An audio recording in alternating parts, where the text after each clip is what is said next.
I'm showing you my wood. Ooh. Isn't wood good? It is good, especially if it's Norwegian. Oh, gosh. All right.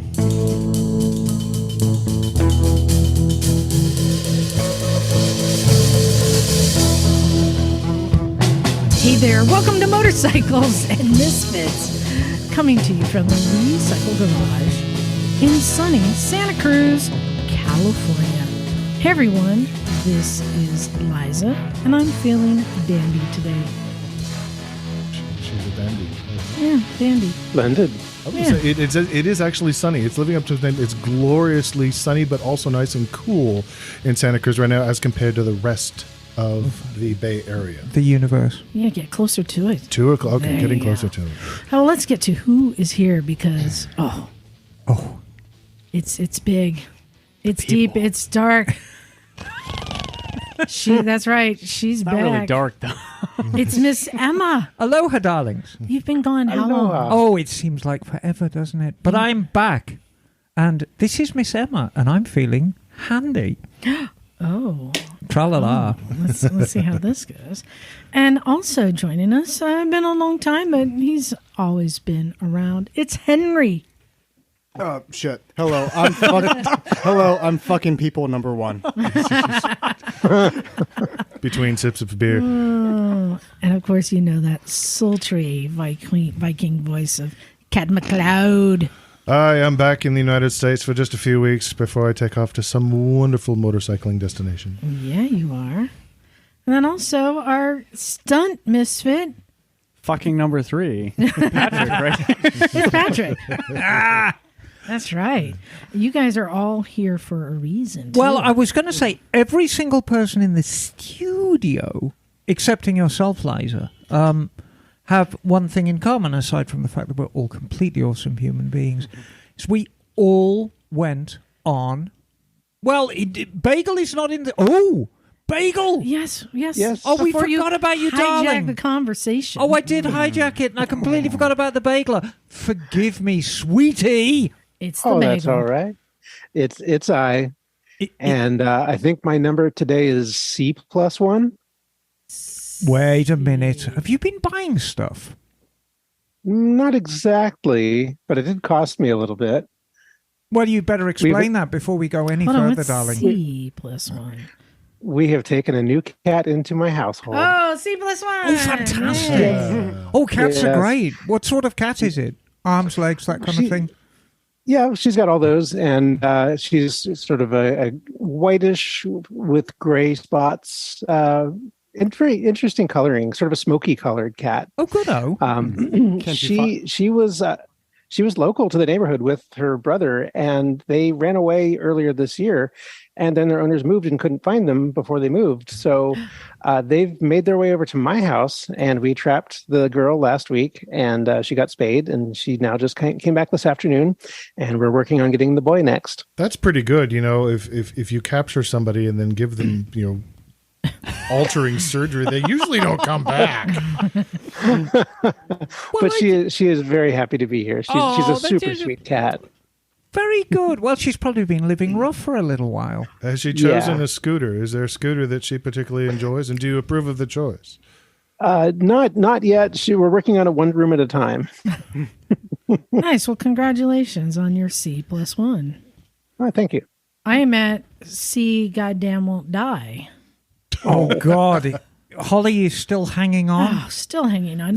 Even the vet can't believe it. Shambling wreck of a feline example. Yeah, I mean, yeah, I know. He's like, I think he's like 19 years old now. I don't know. Wow. I adopted That's a him. long I adopted living him. He was like 18 years old, and they're like, hey, you shouldn't live long. A year and a half later. Yeah. Yeah. Well, some cats just like to hang on. But cats and motorbikes. Anyway, motorcycles, yeah. Yes. Well, yeah, and we got Cat here. But first, I want to try something new, if you don't mind. Oh, go ahead. All right. Really? Have at There's it. so much going on out there that I've been monitoring. So much. So I wanted to... What's going on? I want to try this out. Bringing you the latest motorcycle news from around the world. I'm Liza Miller, and this is the news. First up tonight, Can-Am has announced 2 new motorcycles, the Pulse Roadster and the Origin Adventure bikes. The timing of these electric bikes are set to coincide with Can-Am's 50th anniversary in 2023. They will be powered by the same motor made by Rotax, who also is the same company that built the two-strokes that powered the very first Can-Ams back in 1973 and won the AMA 250cc motocross titles in 1974. KTM has announced that they will be bringing a new bike to the electric motorcycle market. Joining the electric freeride dirt bike will be the E-Duke. It will be sharing a number of components with sister company Husqvarna and their new E-Pillin. Both will use a 5.5 kilowatt-hour fixed battery pack. Kawasaki has also announced that they will be releasing 2 lower-cost electric motorcycles possibly this year. But the big question remains, when will Honda join the fight for the market space? And who will come out on top? Today marks the final day of the Sturgis Motorcycle Rally in South Dakota, and the numbers are in. DUI arrests are up with 148 this year. Misdemeanor drug arrests, 148. Felony drug arrests, 103. Citations issued, 1,430. With total warnings at 5,288. Non-injury crashes are down with 50, but injury crashes are up with 62 this year. And finally, fatal crashes are down with only 3 this year compared to 4 last year. I'm Liza Miller, and that is the news. Wow. Yeah, wow. I don't know what to make of that. Having been to Sturgis, it's that actually is. That's Pretty good. That's pretty good. I was going to say, isn't Sturgis technically actually more dangerous than the Isle of Man at this point? For the participants, yeah. Oh, yeah. I think so, yeah. Yeah, It especially given always that has been. like 30% of the people actually trailer their bikes all the way there and then proceed to ride them around. It's the only time of the Yeah. year they actually ride it for the Yeah. 5 minutes they pull it out. I'm actually wondering if any of the fatalities were people getting their bikes off the trailer and then the bike falls on them. Oh, it's a fatality. Well, and I have a story to share on that. You may or may not recall that I have a KLR 650 that I keep in Custer, which is just an hour Yes. away from Sturgis. In fact, it's basically that loop people take. Yeah. Go through Custer State Park, go past Mount Rushmore and the Crazy Horse All thing the they're things. building, Yeah, all the yeah, things, yeah. right? Beautiful, amazing ride. Needles Highway, all that. Well, somebody rented my KLR for Sturgis, and they showed up with a truck to pick it up and take it back to Sturgis. Wow. That's a great use of a KLR. Even though it's only an hour ride through the most scenic highways, they trucked it to Sturgis. Okay. It's their show bike for the show weekend. There you go. I don't even, I can't even process that. Wow. I know. Just wow. The funny thing is, I bet you they went for a ride to Custer and back. They probably did. Yeah, that's where all the rides are going. Anyway, so that was my news. There's so much going on. I mean, all these announcements for new electric bikes are fascinating to me. The big one, though, that Can-Am is announced bringing bikes. When was the last time they made motorcycles? Well, no, it's been on. They're one of those companies that never really went away, but they've been on the low down for a while. I mean, anybody who was at an AMA dirt bike meeting in the 70s would be very, very familiar with Can-Am bikes. Oh yeah, my And they- father had a Can-Am Right. two-stroke. He loved that bike. Yeah, I mean, they were never massively competitive, but they were up there. I mean, you know, certainly wasn't a bad bike. You know, in the, I want to get my timing right here, late 70s and early 80s. Yeah. So it's been decades Right. since they've made motorcycles. Well, just hang on. Right. The British Army, their That's true. motorcycle fleet was getting a bit long in the tooth, and they actually replaced a lot of the more vintage British bikes with Can-Ams, Bombardiers. Right. And they, you know, again, it was a sort of rudimentary two-stroke, but they were very robust and very, very easy to maintain. So, you know, Can-Am are no strangers to making motorbikes. I think it's an interesting prospect. Yeah, so it's interesting all the way around, but we also know that they have deep pockets. Right. Yes, So Bombardier makes things like trains. And jets. I will tell you something about Honda that out of all the motorcycle manufacturers, out of all the Japanese car manufacturers, Honda are by far the most conservative out of all of them. And I will bet you, before they release an electric bike, they need to be absolutely cocksure of the technology. Well, I'm going to compare them to Valentino Rossi. Are you really? I am. How did Valentino Rossi win so many of his races, Kat? Was it from taking the lead early on and keeping it the whole way? No. No. Well, how did he win his races? Vale's key skill, even though he's an incredible rider, in some ways he was the better racer than a better rider. He used skill, guile, his mental abilities, understanding the rider in front of him. The best battle being one that occurred right here at Laguna Seca, his battle with Casey Stoner. Casey Stoner, incredible rider, had the better bike, had the better lap times. All Rossi had was racecraft and guile. He would just get on up in the top 3 usually and hang there and wait until the right moment. Let them make the mistake, and then he would take the lead. And I think Honda's going to be a lot like that. I think they're going to let everyone else forge the path, and then they're going to come in with a product that's going to just... Yeah, no, it's... I don't think it's right to say that they're waiting for other people to make a mistake. I can assure you right now, they are on an electric developmental path. Yeah. Oh, yeah. But they're very much on their own path. And Honda being Honda and being such a perfectionist-based company, they will double-check it and triple-check it because it's the quality of the product that is important rather than getting it out first. Much like Valentino Rossi. There you go. Yeah. That's how They're I a compare. powerhouse of R&D. Compared to the other manufacturers within the motorcycle sphere, nobody can compare it to the amount of budget and just their R&D is incredible. I mean, Can-Am does have big pockets too, so it'll be interesting to see. But let's get to Emma. You've been gone a while. In fact, you guys went on a trip, but you've been back for a while. Well, no, that's true. And before I was so rudely interrupted, and you decided to do your Nightline with Lester Holt thing. No, I was about to say that every person in this room, with the exception of yourself, Liza, have something in common. That we did an alpine adventure, didn't we? Yes. I'm sorry, it's Alpine. Alpina adventure. Penis. And what a wonderful trip it was. This was a trip that was put together by the gentleman sitting next to me, the always affable Cat McLeod. And you actually put this trip together especially for us Misfits. And when I say us Misfits, I'm including the listeners. So tell me your thought process, Kat, about how you came up with this trip. Well, obviously, most of my tours are pretty upscale, dealing with more experienced riders. But probably the big difference is it's a price tag thing. I just in my mind compared this tour to $2 Chuck.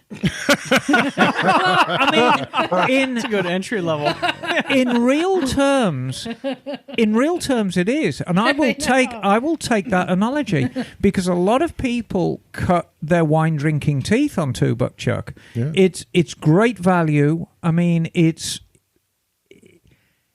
this trip really put a very, very high-end experience within the reach of ordinary working men and women.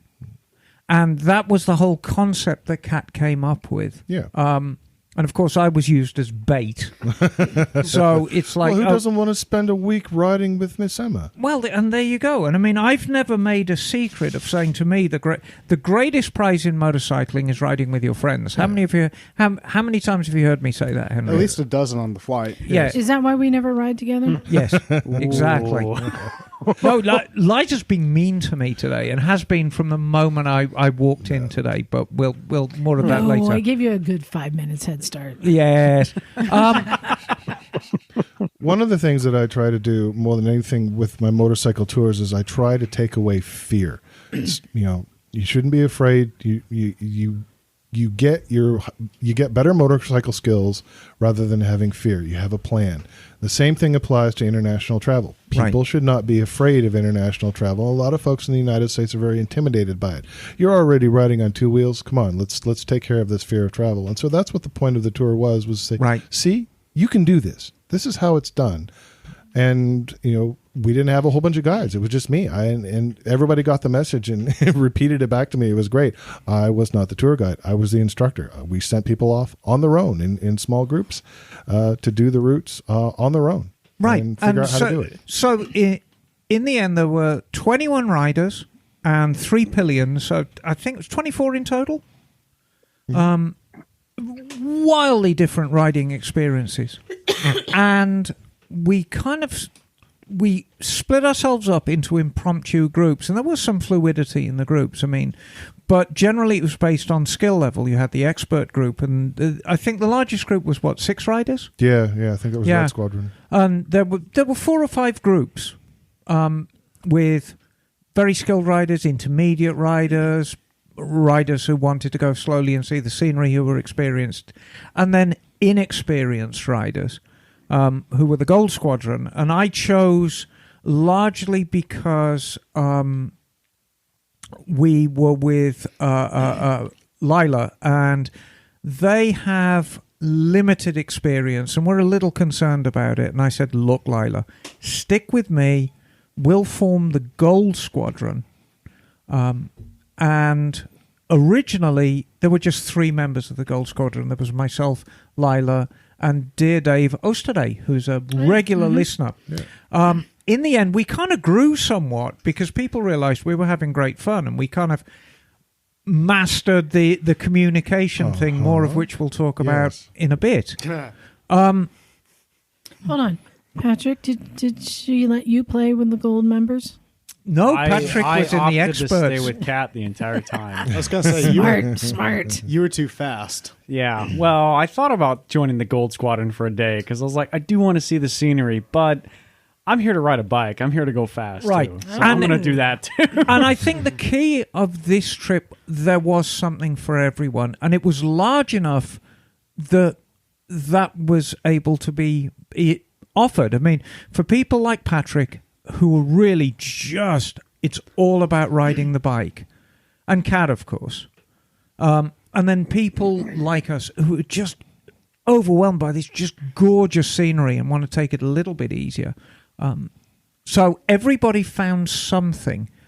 So I think, the easiest thing, Kat, is if we kind of break down the trip of what actually happened, because there was a lot of people who have never been outside America before. Yes, that was the point. And this was the whole point of the trip, and the whole ease of it was what was so amazing. So, where should we start, Henry? Because Henry was my traveling companion. Should we start in Monterey or should we start in SFO? Are we talking about that? Let's just move to SFO. No, we can actually start. I just heard somebody missed a flight. Well, and there's a reason for that. But then somebody made it to the next flight miraculously. Well, and it's that turned around real quick. We can skip past that. We can No. We'll deal with Monterey. So, I have a few little quirks to my character, and claustrophobia is one of them, and it's quite severe claustrophobia. I get very antsy even if I'm in an elevator for too long. And so the big plan was Henry was going to arrive at my house.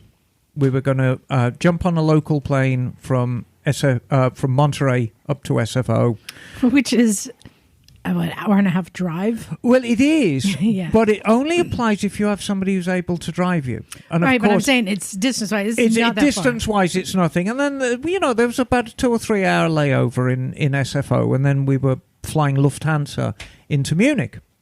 And so this bloody stupid plane landed in Monterey, and it was clear it was about the size of a shoebox. And I That's attempted. being generous. Yeah, Yes. and I attempted to get on it, and I'm like, there's no way I'm going to get on this thing. And I It's had a sewer pipe with wings. Yes, it basically was. So I had a little bit of a meltdown on the ramp, and I'm like, oh God, I'm having this terrible claustrophobic attack. So I was sort of escorted off the runway by these large security guys and plopped down in the departure lounge again. And these nice paramedics arrived, and they took my blood pressure and were quite amazed I was still alive because it was so high. And they said, basically, you're not flying ever again, probably. And I'm like, what? And which did wonders for my blood pressure. So it started off at like 200 over 105 and went up from there. So anyway, they deposit me on the sidewalk outside Monterey to give me time to think about life in general. And I thought, I really want to make this trip. I do not want it to end here. I put Henry on the plane. I said, Henry, get on the plane. I'm going to meet you in SFO. Yeah, I just fucked off on the plane, just assuming, like, all right, Emma's going to work it out. And you did. And I did. So basically what happened, I looked at the timing and I thought, you know what? With the right person, I can actually make the SFO flight. And I'm going to have to do a bit of fast talking when I get to SFO. So I called my very, very dear friend Michael McCarthy, Misfit Mike, who's never let me down. And basically, cut a long story short, he came round, he did a whirlwind drive up to SFO. He got there in an hour, and that's an almost 2-hour drive. Yes. Whoa. Using driving techniques not dissimilar to those used by James Bond. Nice. And you made it on the plane. well, I went to the Lufthansa desk, and I thought, God, I'm going to have to do some fast talking, because if anything to do with my medical ends up here, they won't let me fly. So be calm, Emma. So be calm. Veins sticking out on my forehead. And I said, I missed the flight in Monterey. I'd like to check in now. And she says, okay, you've checked in. You've got plenty of time. And and then I met Henry in the departure lounge. Nice. And that was that. And I was fine on the big plane, because the big plane is the big plane. We had the greatest flight out. It was probably half booked, the flight. Oh, it was brilliant. We Yeah. sat right next to each other. We Nice. had a space between us. Yes. Well, Michael McCarthy for the win. Yeah, Yeah. absolutely. No, he's a Awesome. very, very dear friend, and I will think of ways to pay him back. Your motorcycling friends. man. However, here is the caveat for anyone who is contemplating this trip. And it's not really a negative, but it is a word of caution. Europe is a long way away. And here on the West Coast, we could not be further away from Europe if we tried. You're going to be on a plane for 11 hours. And you can slice it and dice it any way you want. You can fly to the East Coast, have a drop-off, and then fly to Europe. You can do whatever you want. You are going to be on a plane for 11 hours, and that is plenty of time to be on a plane. I used to try a plane in Pakistan. Right, which is how long? What's it take us, like a 24 24 hours? Yeah. Right. And that's a long time to be in a plane environment. You get off that thing feeling like a piece of beef jerky. Also, if you're in economy class and you scoot the seat all the way back and hold it there for the entire flight, you're a fucking asshole. Yes. Bad experience, huh? Fuck you. Yes. Dear Henry, on the way back, yes, you experienced that. But, shout out to Lufthansa flight attendants who take no nonsense from anyone. No shit. Yeah, particularly with small crying children, and they were not having it. And On the flight there, they weren't. But then where I was sat, there was a fucking small child crying every 3 hours. Right. But yeah, it was a great and long flight out. Kat, of course, being the perfect host, met us in Munich airport. We took a taxi from the airport to downtown Munich. We met up with Lila first, and then we all took a taxi. And then we all took a taxi, all three of us, which was quite a wild ride. I mean, it was 100+ miles an hour. The Autobahns seem inhabited almost exclusively in the fast lane by Mercedes-Benz station wagons, the slowest of which is doing about 100 miles an hour, the fastest of which is probably approaching the speed of light. And we had one of the latter, an ancient driver whose face was made of leather. And the speedometer was like hovering around 240 clicks. I mean, the guy was absolutely flying, and then completely missed the turnoff and nearly put us into the barrier. I mean, it was a wild ride, but Oh my! We had our own LA lane change right there. Yes, Yeah, right, absolutely. right. It's only because I journeyed. I'm like, dude, you need to right here, because obviously nobody else in the car knows that this is the place we have to get off. But Right. I'm thankfully I'm right next to the driver. I'm like, Frankfurting, bitte, du hast Rex, du musst rechts fahren hier.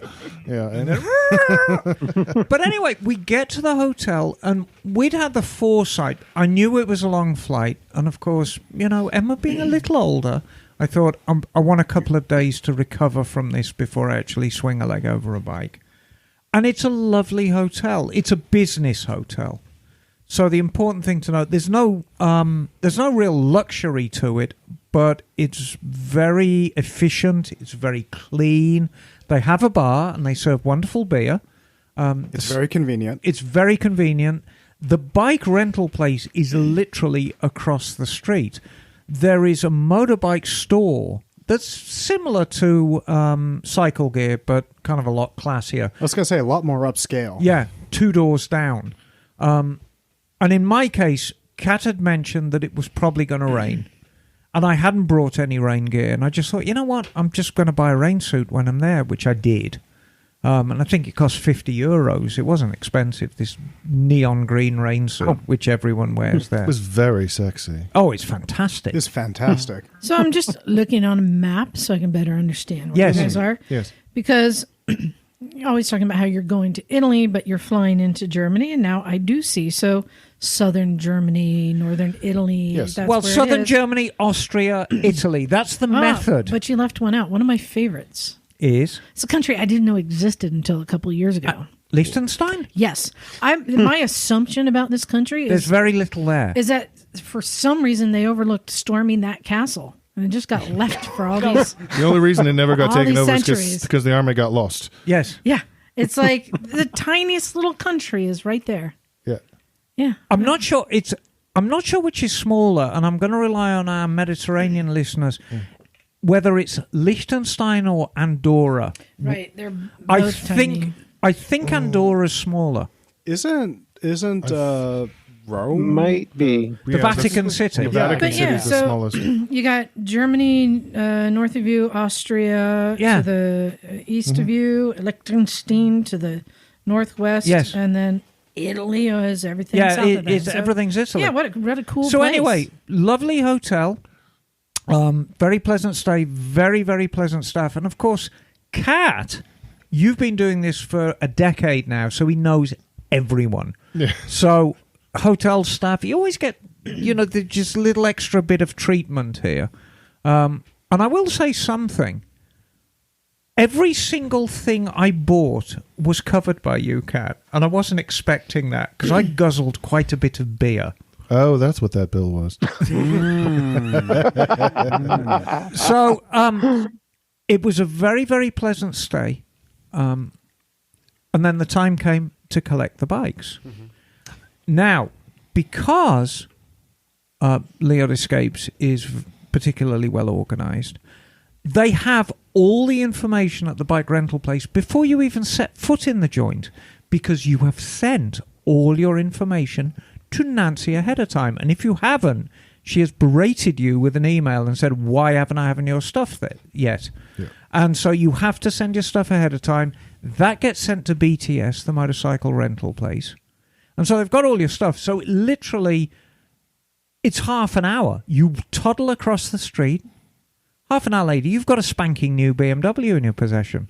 I think for me it was about 5 minutes. Yeah, I walked in, they got my last name, and they're like, "Welcome home." Thanks. Okay, here's your literally a brand new 2022 BMW. Yeah, and like, you I turned it on, and like it was like service is due, and it's like, "Are you sure?" And I'm like, "That's fucking fine." And I was like, "Okay," because I'm gonna ride it like I stole it. So, including you, Kat, what were each of you writing? Okay, so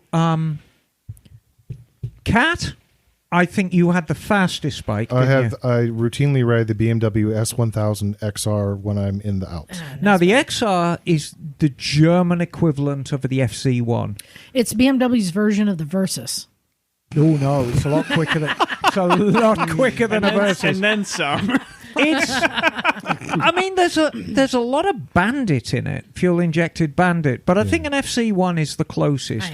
It's, you know... But for the riding position. Yeah, it's a sit-up and bag. It's an S1000RR. But Yeah. with It's the Versus, gentleman's yeah. sport bike. Yeah. It's very comfortable. flickable, very light, and lots of horsepower up top. It's Right. very fucking fast. Patrick, I had a hell of a time trying to keep up. yeah, you had the most ubiquitous bike out of... The R1250 GS. Oh. And a lot of people out of the 21 riders, I would say at least 15 had GSs. The majority of people had GSs. Kind of, there was a mix of the 1250s. Was it the 850? Was the other GS? There was a few 850s. There was a few.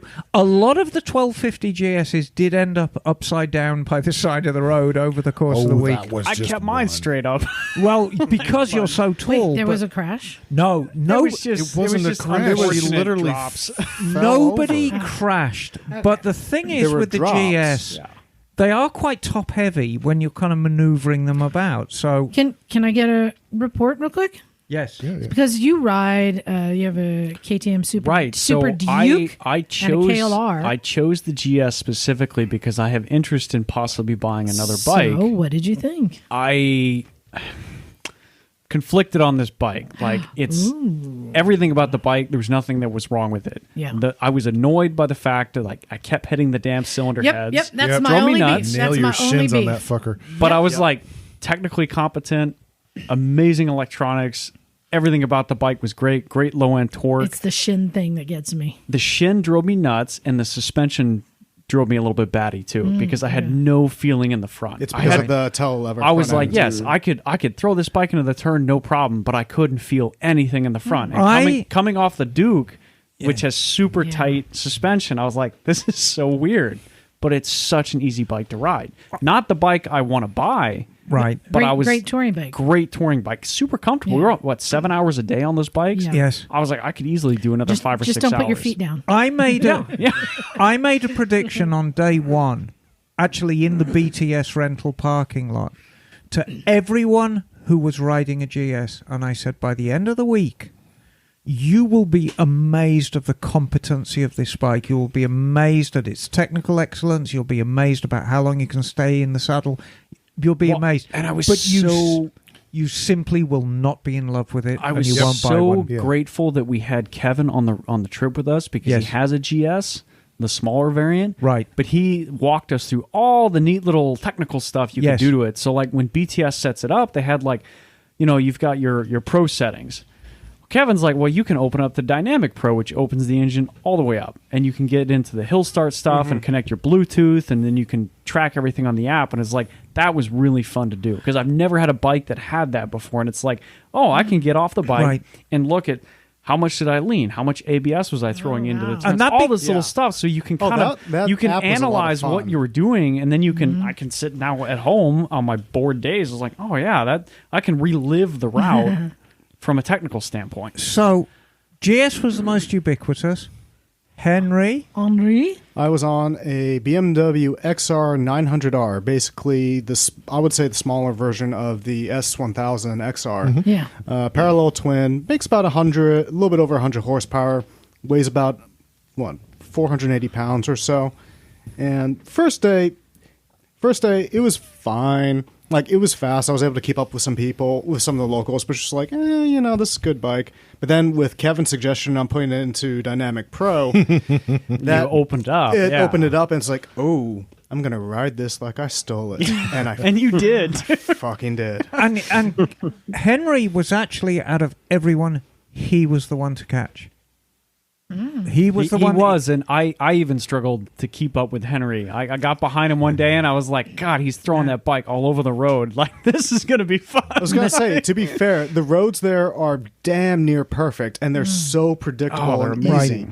And it's just, Oh, yeah. just like on like a bike where I'm just jamming with it on perfect roads. It's like, all right, I'm going to throw this fucker into a corner, and I'm going to give it all I've got. out of the corner, and I did. And it was a lot of fun. Holy shit. And I had the kind of stripper version of Henry's. I had an F900R. Once again, it's the twin-cylinder bike. It's a new engine, or a newer engine. It's not a development of the venerable old twin-cylinder, the Rotax-based engine. This is a new engine. These 900s are available here in the States? Yes. Because I haven't really heard that much about them. They're super under the radar, actually. They really are. And I absolutely fell in love with my bike, as Henry did, because it was just so perfect. And originally, my thought process behind getting it was the cheapest bike that they'd rent. Mm-hmm. It was also the best bike that they rented. Well, we found that out, didn't we, Henry? Yes. But my thought pattern was, look, to a certain extent, I'm getting this trip at a very, very good price. I'll just get the cheapest entry-level bike, so that will release the good bikes for people who are paying full boat. The reality was, I think me and you, Henry, we had the best bikes for the job. Oh, absolutely. By far. And question, so what was Lila on? Because Lila has really only ridden smaller I worked bikes. a lot on this with Liza because Liza has very short legs and seat height is a big issue with shorter riders. Yeah. And you work with a lot of fleets and I say you got to have one bike in your fleet for the shorter riders. And specifically, my fleet in Munich has kept hold of the F800 GT because it is literally just 2 inches even lower. So that's what I put her and Krista on so they could have a really easy to ride bike even though they were short. And fair dues to BTS, they actually keep lower seats as well. Yeah. So each bike, including the F900, including the XR900, including all the GSs and the F800s, were available with a lower seat. So each bike was very, very well maintained, in a lot of cases brand new.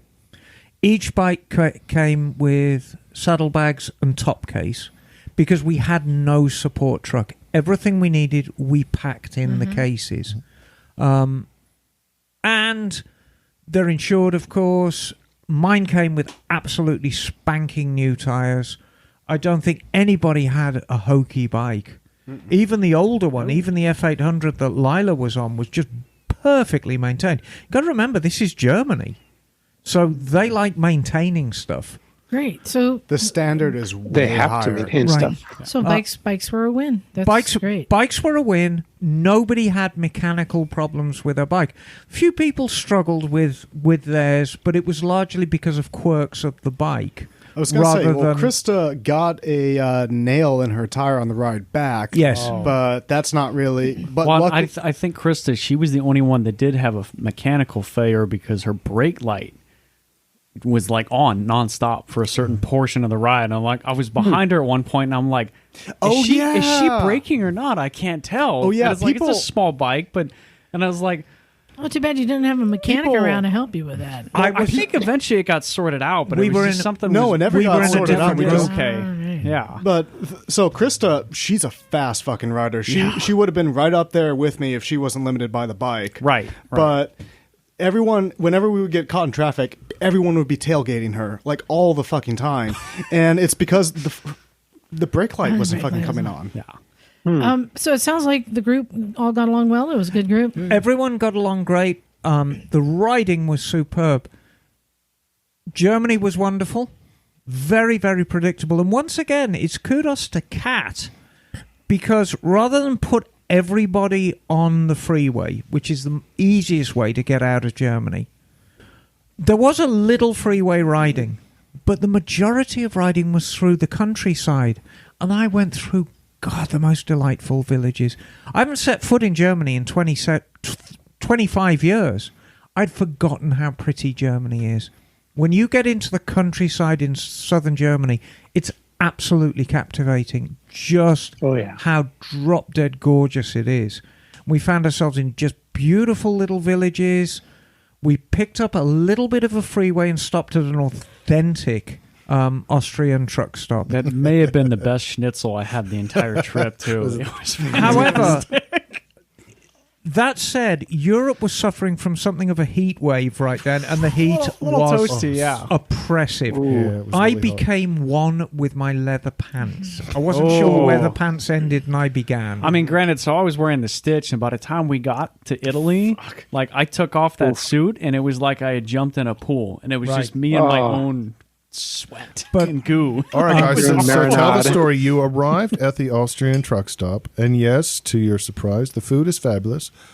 What about the bathroom? And it had an unusual odor to it. Okay, but Odor. It was clean, though. but you had to get to the bathroom. How did you have to get to the bathroom? Oh, so I here's... had to drop a 50-cent euro There you go. piece You gotta and pay go to down the pee. stairs. You've got to pay to pee. However... That threw me off, though, because I was like, okay, I have to pay for water everywhere, and I have to pay to pee. But Going in, going out. it's really good water, and the bathrooms are all clean. It's worth the price at this point. But And there is the no Germans price. love their mineral water too. Yes, they Yes, do. but there is no price because when you pay your I missed that part. yes, I didn't get when the you little pay tip. to go for a pee, Can you get a fast pass? you get a token, and then when you buy your food, you give them the token, and they give you 50 See, and cents I off. was so fast that I just need to pee right now, and I just missed that part completely. But that's okay. I mean, live and learn. So All right, let's get back to the road. So you started out in Germany, but you go to Italy, right? go through Austria, end up in Italy.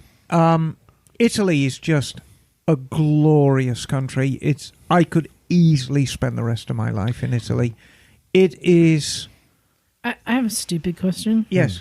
From Germany and Austria to Italy, does the food just change that quick? No, actually... Or is there like some sort of fusion in between? No, let me It was tell a you... lot of the same Right? food from place to place. Let But me- Northern Italy, it's very Germanic in many Yeah, ways. is it? When you're Okay. in the Alps, you're not really in Italy. You're in Tyrol. The Alps people Right. are the same all the way from France to Slovenia. At the top of every mountain pass, you're going to get your schnitzel and your goulash. It's guaranteed. It's because they're really not part of Italy. You have to get down in the valleys and further So- south so things start getting Italian. So no spaghetti. No, Well, they had that, There and it was was fantastic. Oh, okay. but they And the pizza was very good. They see themselves as an alpine culture.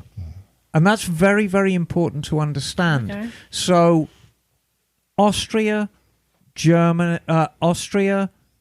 Italy, and of course, as you say, Slovenia on the other side, it's alpine country.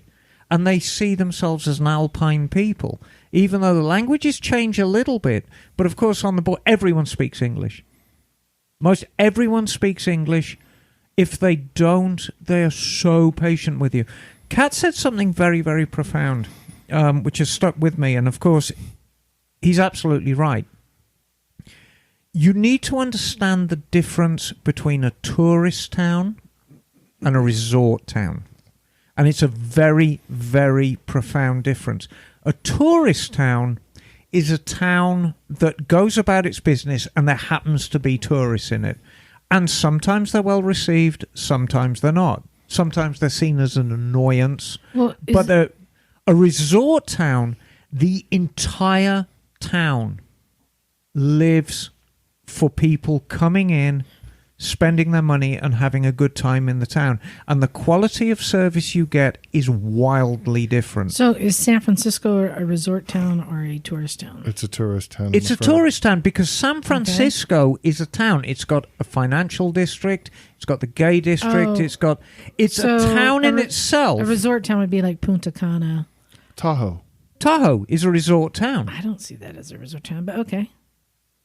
The yeah. entire, Okay. to Okay, a certain yeah, yeah. extent, Revolves around Vegas it. is a resort town.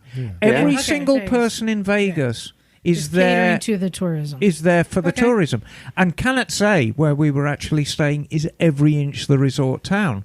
Interestingly enough, summer is not high season. Winter is high season. Because it's skiing. It's all about skiing. Right. And I think I was talking to Julia, and she said, I think it's kind of like 2/3 to 1/3 compared summer to winter. They're half as busy again in the winter time as they are in summer. But nevertheless, it's a resort town. So, getting back to the trip, I think, what was it, about 8 hours? took about 8 hours. Yeah, wasn't getting it? our first route down. It's a long day. I wanted to start people off slow. You get on the Autobahn for a short bit of time, and then I wanted to get people off on the Autobahn so they start getting used to their bike, go through a little bit of traffic, keep the pace kind of slow so you get used to the bike, enjoy some of the scenery. Then it's lunch, and we'll get off the highways, and then we hit our first mountain pass, which is Pensayoch. Yes. Yeah. And then, so it's about an 8-hour trip. You arrive at the hotel. It's a very, very warm welcome. Everything is waiting for you.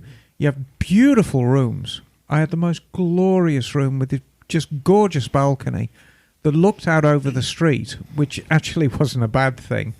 And again, just clean. Everything works.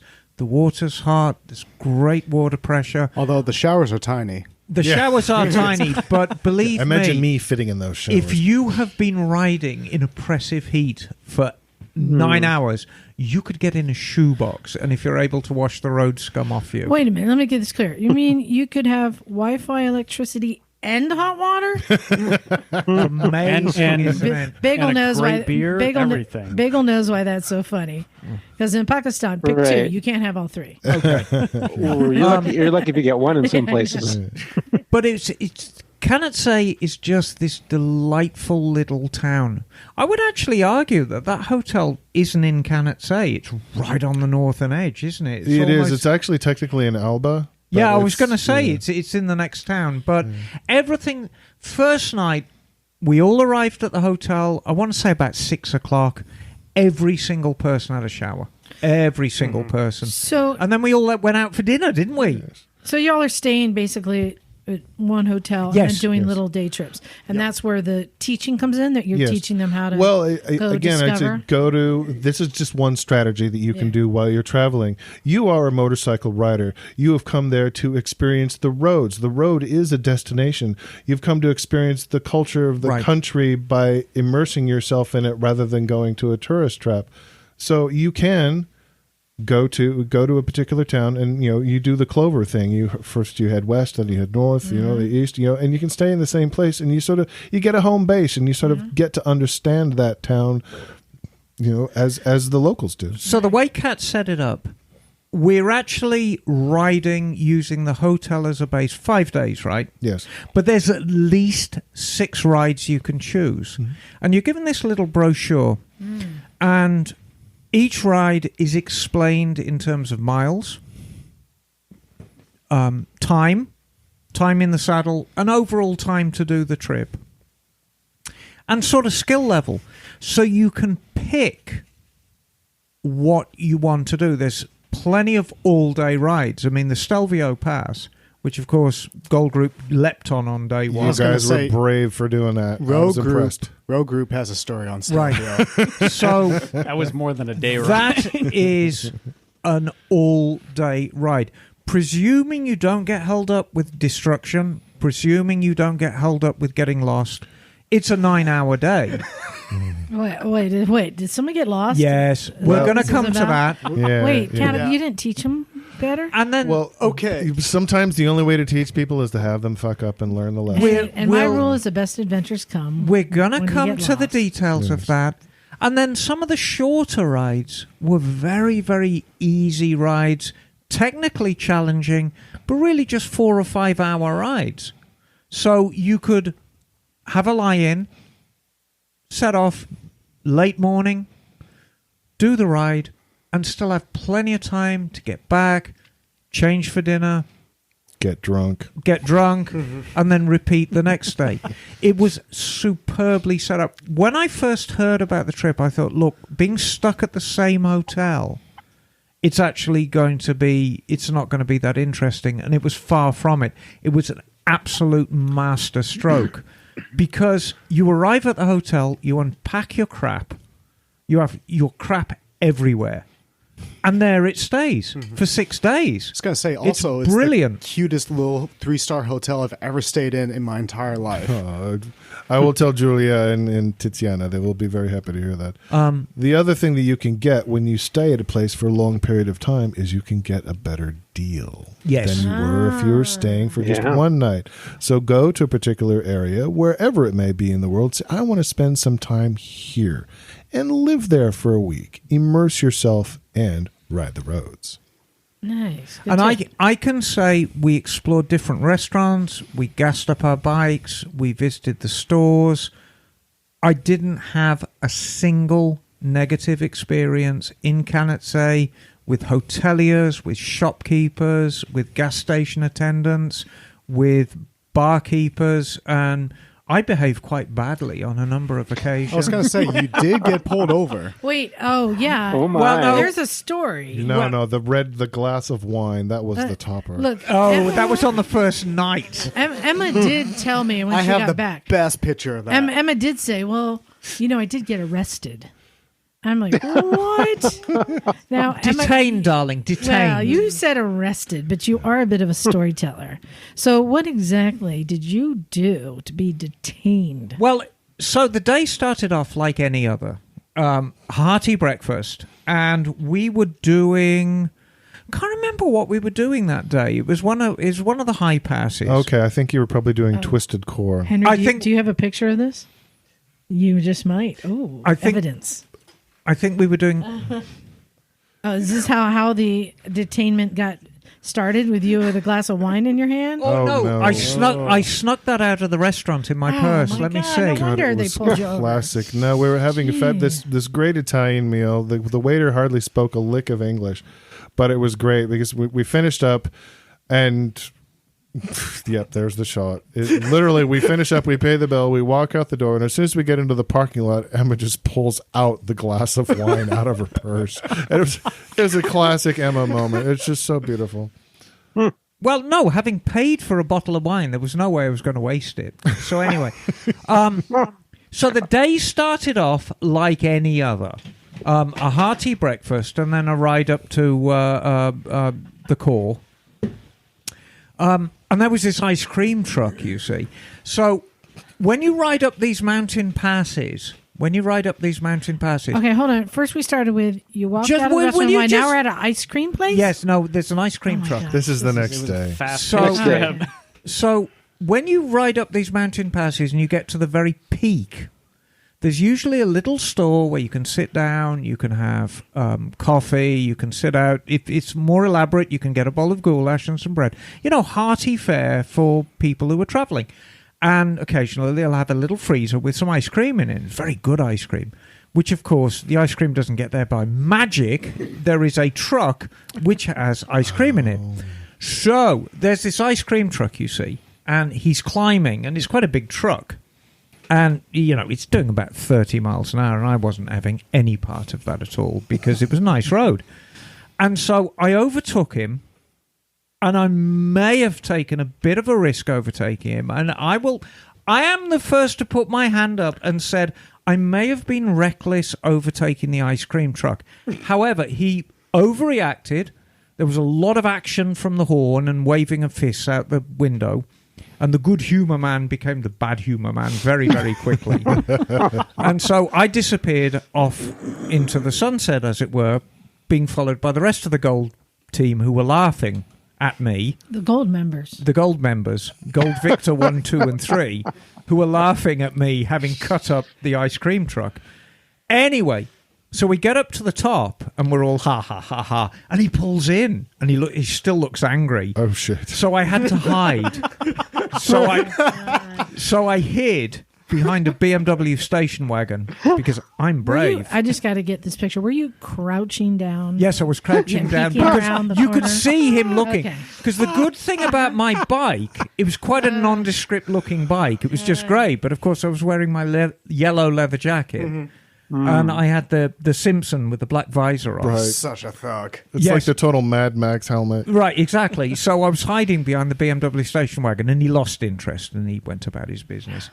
So anyway, so we drop down the other side and we drop into this little town and there are 2 police cars kind of forming a V in the road and they're letting cars through, And I'm the leader of Gold Squadron, and we had about 4 or 5 bikes in our squadron by this time. And he points at me and points to the side of the road. Okay. And he's pointing. And he had this stick. Yeah, it's an elongated ping pong paddle, isn't it? Yeah, with a round thing at the end of it. Light, yeah. Yeah, and he's waving it in my face. Get over there. So I park over there. And then I noticed that the rest of my team, that he's not interested in them, he's interested in me. Which I was very dismayed by. Well, you know, it's your outfit. You're just so gorgeous and all. Yes, exactly. And I mean, I think he thought he'd got a thug, but clearly he hadn't. So anyway, just imagining the look on his face when you pulled off your helmet. Well, and that's exactly what happened. So he started talking to me in Italian. And, of course, that wasn't flying. And so he walked around the back of the bike, and then he started talking to me in German. I don't know. License. He wanted my license. So I gave him my license, and he looked at it, and you could see his eyebrows go up. And I thought, what's it? And then pointed to the helmet. And by this time, hand on the shoulder, you know, this was hand on the shoulder stuff. And I said to the guys, because they were... The rest of Gold Squadron were in a parking lot hiding across the street, waiting for me. Yeah, my buddies. And I said, hang on, guys, I think I'm being arrested. You know, hand on the shoulder stuff. So I take my helmet off, and you could see him was crushed. He thought he'd got this sort of young German thug, and he'd got like a 60-year-old California grandma, and it's like, hello, can I make you a cup of tea or knit you a sweater? And so he's like, is it your bike? And I go, no, it's a rental, look. And I pointed BTS rental on the gas tank. And he sort of kicked the rear tyre and sort of looked over it. And he kind of lost interest then. He just sort of waved me. And I'm like, am I good? No, he lost interest because what this is, and this happens from time to time. There you go. This happens from time to time in the Alps, is if you've done something bad in Bologna or Milano or something, you get sent on shit detail as a police officer, and you get sent to the Alps where you're supposed to try to bust people for any type of violation you can possibly find. It's never for speeding. What they're trying to get you for is like any problem with your paperwork, any illegal modifications you might have done with your bike. And that's why he was upset that it was a rental. Because it was a rental, there was no illegal modifications on the bike, so he couldn't bust you anything there. So then he probably wanted then to go through every little scrap of paper that you had. Which he did. Yep. And so we're going to go back to the ice cream truck. You see, I thought at the time that it was my bad behaviour with the ice cream truck, and they were probably related. You know, it was his brother-in-law or something. And he called it down. There's this hooligan in a yellow leather jacket. Cut me off and you must pull him over. But no, it's absolutely right. And what it dovetails back to, when you do a Lear Escapes tour, you are bombarded with emails from Nancy who's saying, I need this, I need this, I need this, I need this. And you have two choices. You can either roll your eyes and go, oh, bloody hell. Or you can actually comply and provide her with what she needs. I recommend the latter because every single piece of paperwork that Nancy made sure that I had, that policeman looked at in detail. If you hadn't had that international driver's permit, he would have given you a €375 ticket on the spot. Or worse, because, you know, I have been known to cut up rough with policemen in the past, he would have carted me off to the local jail kicking and screaming. So, there you are then. So I was detained. I was detained by the bogeymen. It was quite exciting, actually. I must admit, because the blue lights were flashing and everything. It was fantastic. Wait, he turned on the lights for it. I thought it was just a ping pong pedal. No, he had the lights going and everything. Wow. And I can't remember. I think it was in an Alfa Romeo. It was quite a good car. They're very sexy police vehicles. It was like white with this diagonal stripe on the door, and there was it was very exciting. Well, Liza, do you have any? He said that. Do you have any questions? I was actually going to invite Henry or Patrick to tell us something that they learned on the tour. Well, yeah, we can get to that. Or I was going to say, maybe we should get to our game first. Oh, you have a game? I do have a game. Jesus Christ. You know what the game is called? Oh, no. Mamma mia, here I go again. Fucking save me. I got a game for you guys because I figured all this time you spent there, you must have seen a lot of pretty cool bikes there, Yes. right? Yeah. In fact, there are a lot of motorcycles from Italy that aren't Ducatis or Vespas. That's true. And what is the rule, Henry, when you are overseas? Every bikes must be inspected. Every bike must be inspected. Every single one. So judged. I came up with a game called and it's because I have a list of many different Italian motorbikes. Rightio. And I'm going to read you the description. Yes. And anytime the name is mentioned, I will instead hit that. You got it? Okay. What's it? You're going to read us a description of a bike, And you but guys not have let to us guess the bike. know. Oh, guess the Not bike. guess, shit. guess the make from the description. Emma's going to kick ass at this. I'm not going to know what the fuck's going on. Here's how this game is. It's Kat, Patrick, Henry, and Bagel versus Emma. Oh, fuck. All She's right. still going to win because she knows the bikes. No, I mean, don't know all the bikes. And again, it's everything that isn't a Ducati or a Vespa. Is one of them a Laverda Lesmo? So let's just get to these. Sounds like a sexual position. No, it's, Okay. it's an actual thing. All right. So our first bike was born in 1966 in Rimini. In the 90s, it produced street motorcycles with Ducati and Yamaha engines. Okay. Then definitively replaced them with Suzuki. Okay, how do we answer this? Just shout out the answer. Kajiva. The motorcycles of this Italian company stood out for their top-level build quality. And for Bimota. some- That is correct. Oh, But it wasn't. It was. Ooh. When Yeah, did but you that's say also they true of started? Kajiva. 1966. Oh, Yes. but they weren't in Rimini. Kajiva's Yes. not in Rimini. I was Bimota. going Right. to say, but Emma. Bimota switched over to Ducati engines in the late 90s. Right. Yeah, Because but Kajiva also had Ducati the engines as well. key It is in says the name. they had Ducati and Yamaha engines, and then Okay. went over to All right. Suzuki. So the key is in the name. If you see a Bimota, it'll say a KB1, Kawasaki-based one, SB2, Suzuki-based 2, DB3, Ducati-based. Okay, you guys ready for the next one? Laverda Lesmo.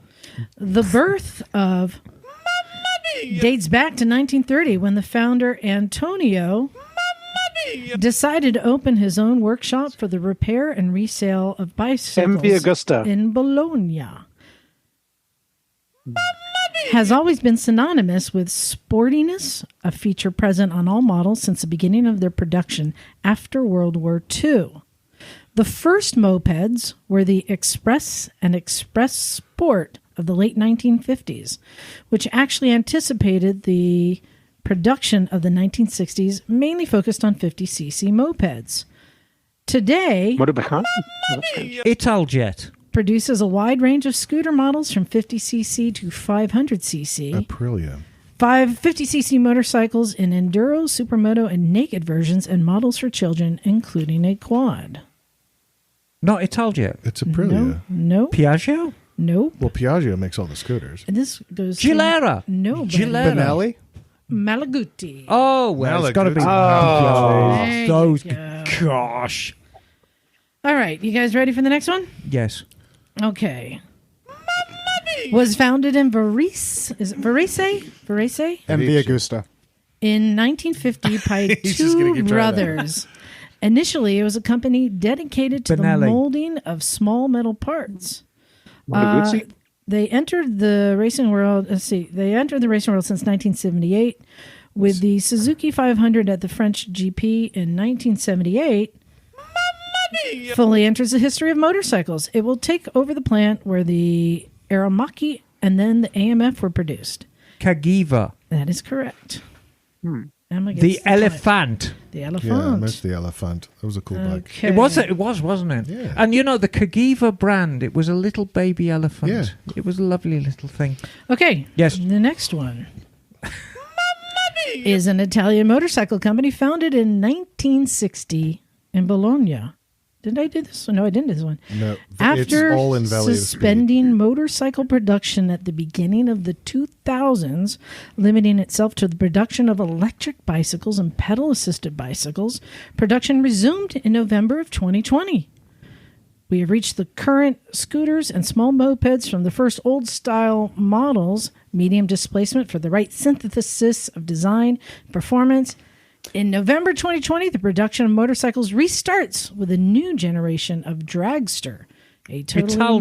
new, that is correct. Oh, yeah. Bagel, I was waiting for you to jump in there. Come on. That's Yeah, got come to on, be. Bagel, help You us know out. what? That has to be the coolest scooter of all. It is pretty wild. Taljet Dragster. Okay. Yep. All right. Coming up next is a historic brand of Italian motorcycles, and its history dates back to the years of the First World War. Moto Guzzi. That is correct. Ooh. The most venerable brand. Let's see. Let's go. Well done, Henry. All right. All right. It's like I have two of them in my garage. Yes. Well, if you weren't able to answer But that, it's like the bike for Italian engineers and nerds. It's kind of quirky, but it's lovable. yes. Okay. Ready? All right. So this one is another famous brand that was born in 1911 by the will of the widow from a repair shop opened in Pizarro in 1920. They first came out with a 75cc prototype, which will then Laverda. reach 98 cc's in the starting series production. Was closely linked to competitions, both national and worldwide. Unfortunately, in 1988, closed the factory, and the two attempts in 1989 and 1995 to revive the brand did not give the desired results. In 2005, the final closure took place. Today, it belongs to a Chinese group. Benelli. Yes. Who said that first? All right. It's the only one I'll remember. Group two. Okay, let's do this one. It's kind of odd because Benelli produces fabulous guns. And you know, you can still buy a BSA gun. Really? Yes, you can still buy a BSA air gun. They're run completely autonomously. There's no relation between Benelli shotguns and Benelli bikes and BSA guns. Yeah, well, and, it's like Honda and all their different divisions. Right, Right. exactly. It's like you can buy a Honda lawnmower or When are we going to Honda get? All right, we're going to do Stamping two more. When are we going to get to the Laverda Lesmo? We're going to get two more. All right. The Do you have to is do a that every symbol single of time? Italian Yes, she engineering produced by Innocente in Milan. A mechanic. Lambretta. That is correct. Well done, Bagel. You see, it's scooter already. Yes. Yeah, that's why I went to that one. All right, we're going to do one more. Let's make this one hard, shall we? Oh, she said hard. I like this one. El Okay. Core.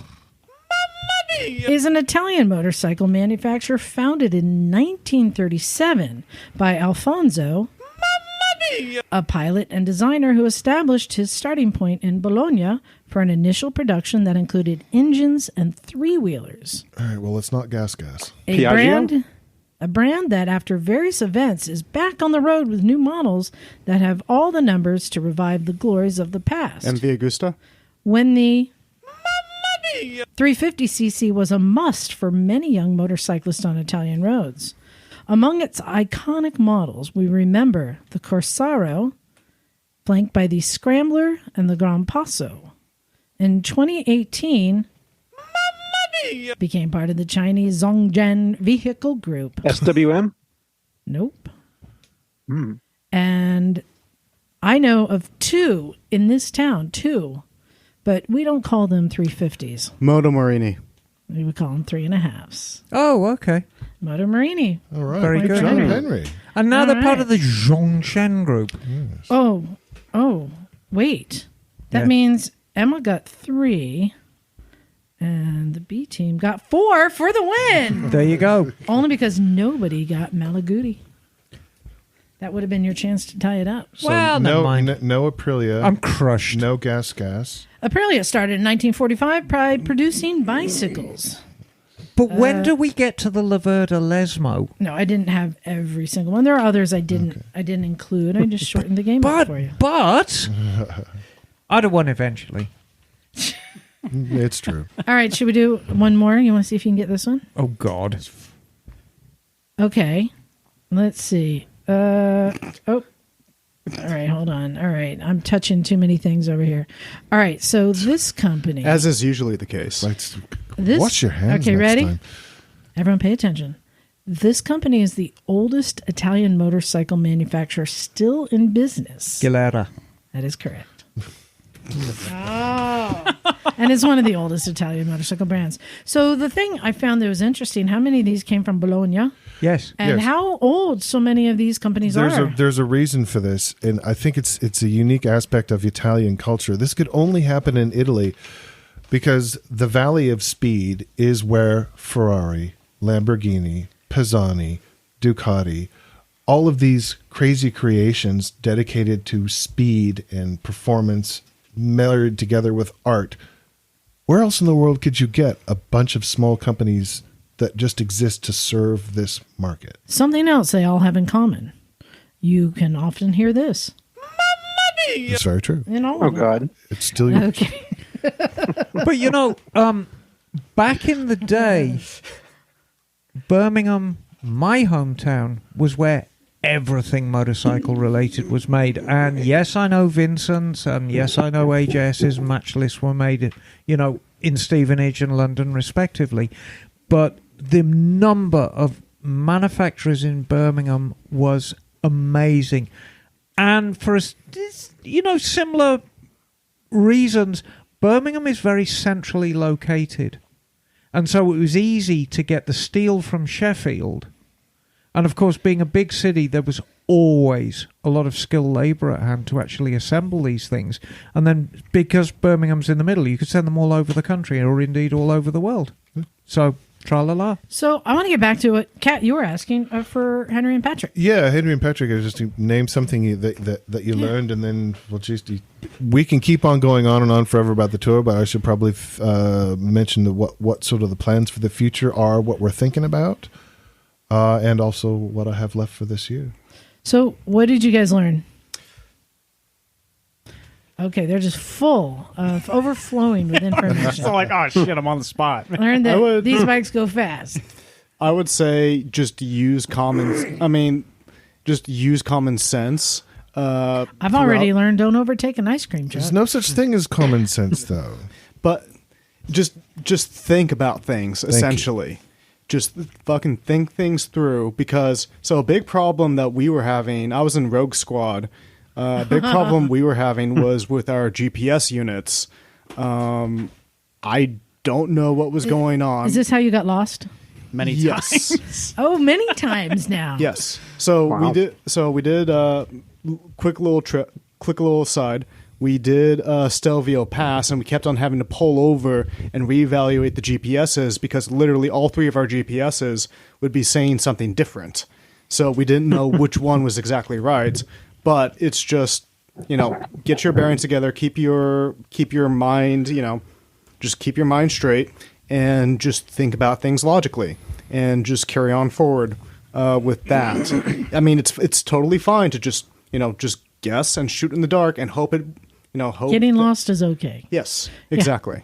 Yeah, and like I said, I find many adventures come from getting lost. Open yourself to adventures, and then things will sort it out. I'm a big fan of of embrace the adventure, but Henry's got a point. You can't. The GPS is not a dictator. It's a guide, and those waypoints that are in the GPS, you're supposed to get there. Probably the reason that you're getting 3 different indicators is each GPS had a slightly different setting. Like one GPS was trying to avoid highways at all costs. Another one was trying to avoid toll roads. Probably little futzes like that. But in the end, they all have to take you to the next waypoint. Mm-hmm. Although it was a little annoying when we were coming back on Munich and I'm leading the ride and my GPS is telling me to go through the fucking mountain pass when I know I'm supposed to be on the Autobahn. That was a little frustrating, I got to say. But here's the rub, Henry. Do you feel that your riding has improved post-trip? Absolutely. There you go. I'm way faster. So I have a question for you, Kat. Yeah, What lesson were you hoping they came away with? that they can do this. Okay. That they could conceive of. The only problem about doing it on your own is that you won't have the joy of sharing it with others. And that's a very, very valid point, because, it goes back to the thing, the greatest prize in motorcycling for me is riding with your friends. But I'll expand that further. When you've actually got a headset and a good quality headset, so you can actually communicate with people. And Cat uses very, very high quality chatterboxes, which are not Bluetooth.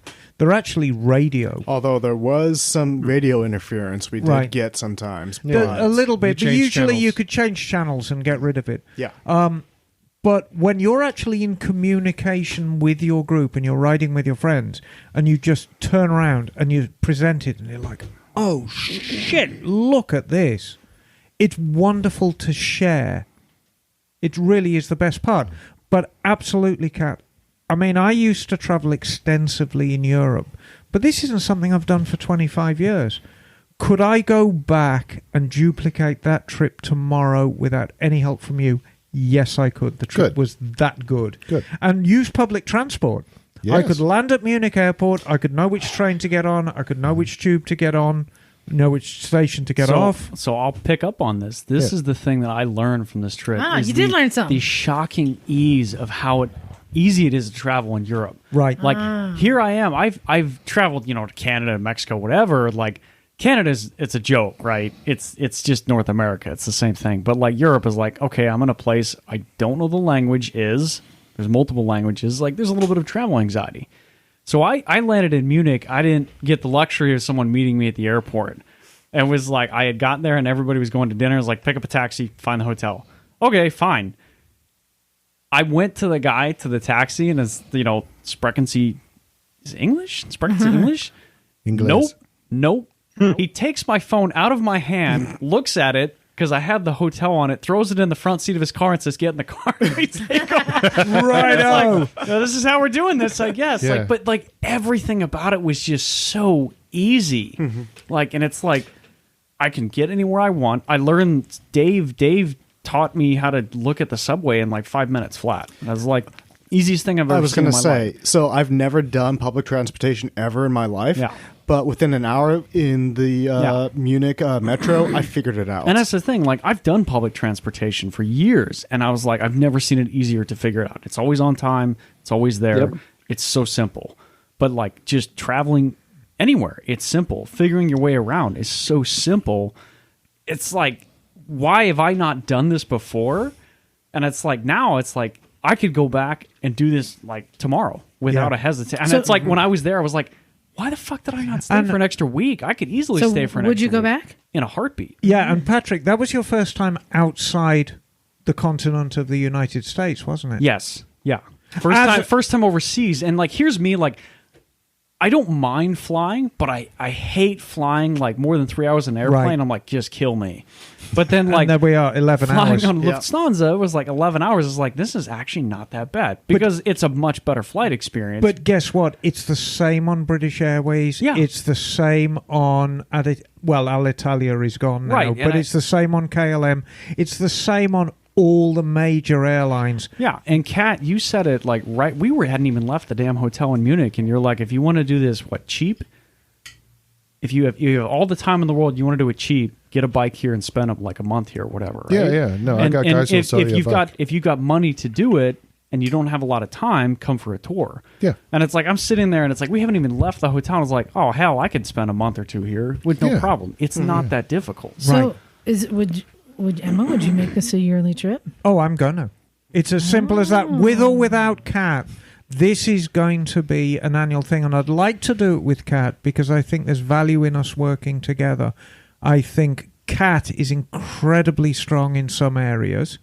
I'm incredibly strong in other ones. I think we make a wonderful team.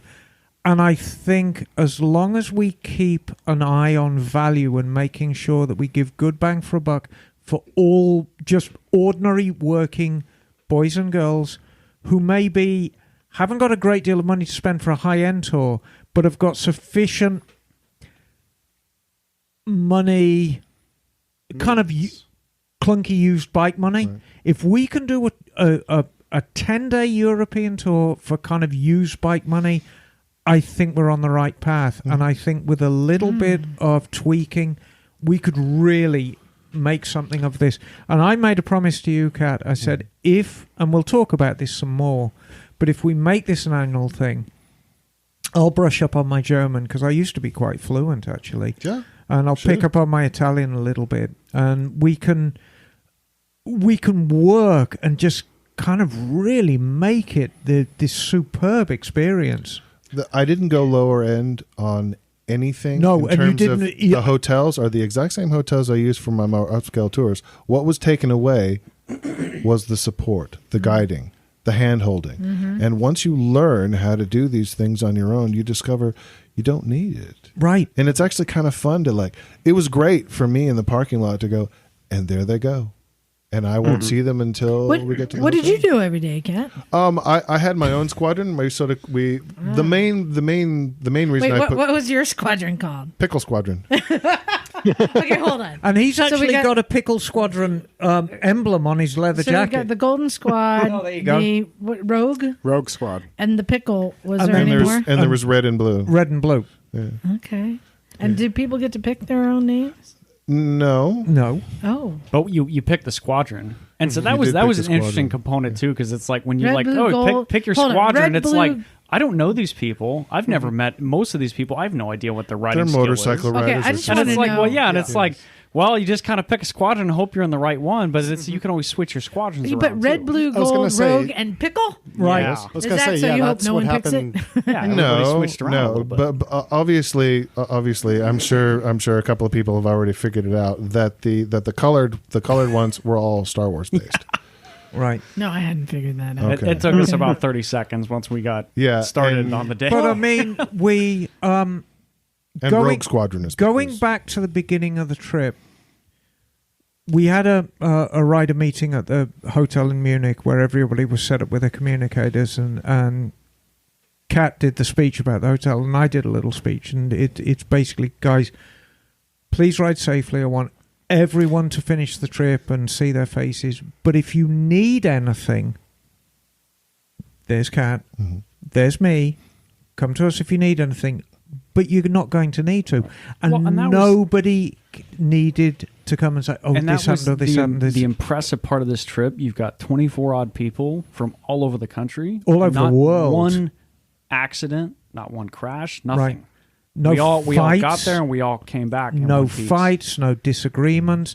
It was a very cohesive group of people, just absolutely delightful people. They're motorcycle riders. just Right, like you. exactly. And And we have a common language right out the gate. It's like, yeah, Right. we're talking about bikes. And Right. you know, I would like to say publicly what an absolute honor it was riding with everyone. It was right. it was a superb experience. I was going to say, I want to give a special shout out to the Rogue Squad, Krista and Timo, and Ed when he joined us for the Stelvio Pass because he fucking saved us when we got lost at the end and the road was closed, and he had to pull out his phone and put on a ram mount he brought, and navigate us through the rain in the middle of the Alps in a thunderstorm In the middle of the night. in the middle of the night to get us back to the hotel.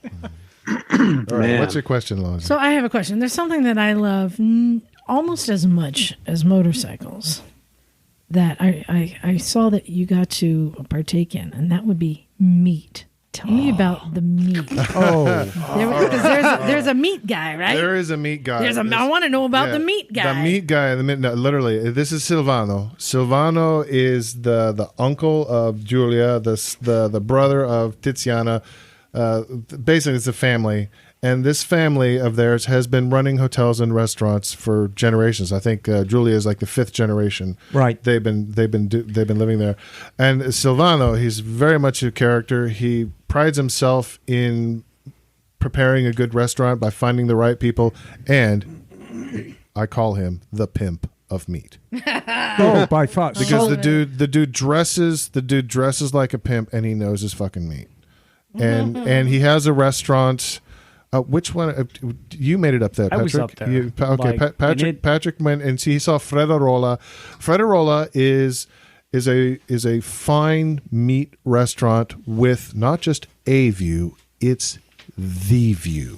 It blew me away. I've never seen anything like it in my life. Like, it's 360 all around in the Alps, and there's nothing like it in the world. This restaurant Wow. is not in the Alps, it's on top of the Alps. And Nice. Silvano knows how to make a great dinner based on meat. And I should point out that I desperately wanted to go, but one of the group, Dear Dave, wanted to get a tattoo in the next town. We saw you when we were going up. Yeah, It was we like, saw you and going there back they down. go. We totally saw you coming back down. You were and we hauling were giving ass. we were giving it the beans. Yes, you were. We were too on a van. Yeah. However, we just missed it. But It's all right. You'll go next year. exactly, I'll go next year. But let me tell you about this guy, Salt Bay. I don't know whether you know who that clown is. No. He's got nothing on this guy. This guy, Salt Bay, he thinks he's the meat guy. He's a very famous, flamboyant meat guy. And what was his name, my friend? Silvano. Very much into American culture, and there's something I want to actually talk about the way Europeans approach Americans, because there's a lot of anxiety. I heard a lot of anxiety in the days leading up to my trip, mostly from people who've never been outside America, and they say, oh, they're going to hate us. And there's a variety of reasons for that, none of which I'm going to get into. Right. But there's this pervasive thought that, oh, yeah, Europeans hate us because we're loud, we're coarse, we're obnoxious. I can't imagine why. Maybe because they know we're terrible sometimes. Susie, there's a lady in the parking lot with a wine glass in her purse. Let me tell you something right now. Every interaction I had with a European on that trip was of the highest order. They absolutely love us here. Well, and while they don't embrace necessarily American culture, they adore Hollywood culture. They love us, except it was funny, the woman in the hotel in Munich, her and I got into a conversation. She's like, why the fuck are your speed limits so low in America? Right. I was like, that's a good question. Oh, wait, I don't know. Don't get us started on those fucking speed cameras Like, they're awful. in all of the fucking cute little towns. Right. But We're getting popped. I want to make it clear they absolutely love the whole kind of Hollywood American culture out there. It's a great experience for Americans. It really is. All you need to do is be a little bit humble. Well, and be very open-minded, too. Be open-minded. Don't be loud and obnoxious. But, we're walking through the streets of Munich and, oh, here come the Americans. And it's wonderful. No, as soon as you guys get into the subway, everybody knows you're Americans. Yeah. Yeah. No, they did. We got some No, looks. trust We're like, at the okay, we know. airport. They No, know. it's at the subway because for the most part, Americans, wherever they go in the world, they speak at double volume. Right. Yeah. And the whole world knows it. Yeah. Plus, you can also, when you're here on the flip side, you can tell the Europeans because they have very fashionable shoes. Yep. Oh, it's all about the Yes. footwear, darling. Yes, it is. Always check the shoes. The Americans will be wearing whatever's. I was going to say, that's the giveaway, is that the Americans wear sandals. Yeah. No, if you want to find the American tourist in Rome, it's easy. He's the dude who's wearing a dirty T-shirt, board shorts, and flip-flops, and a day pack that's just stuffed with stuff. Yeah. And probably fat, but the it really was a wonderful experience. The only downside to me is every night since I got back, I dream about those roads, and it's hard because I know they're still there.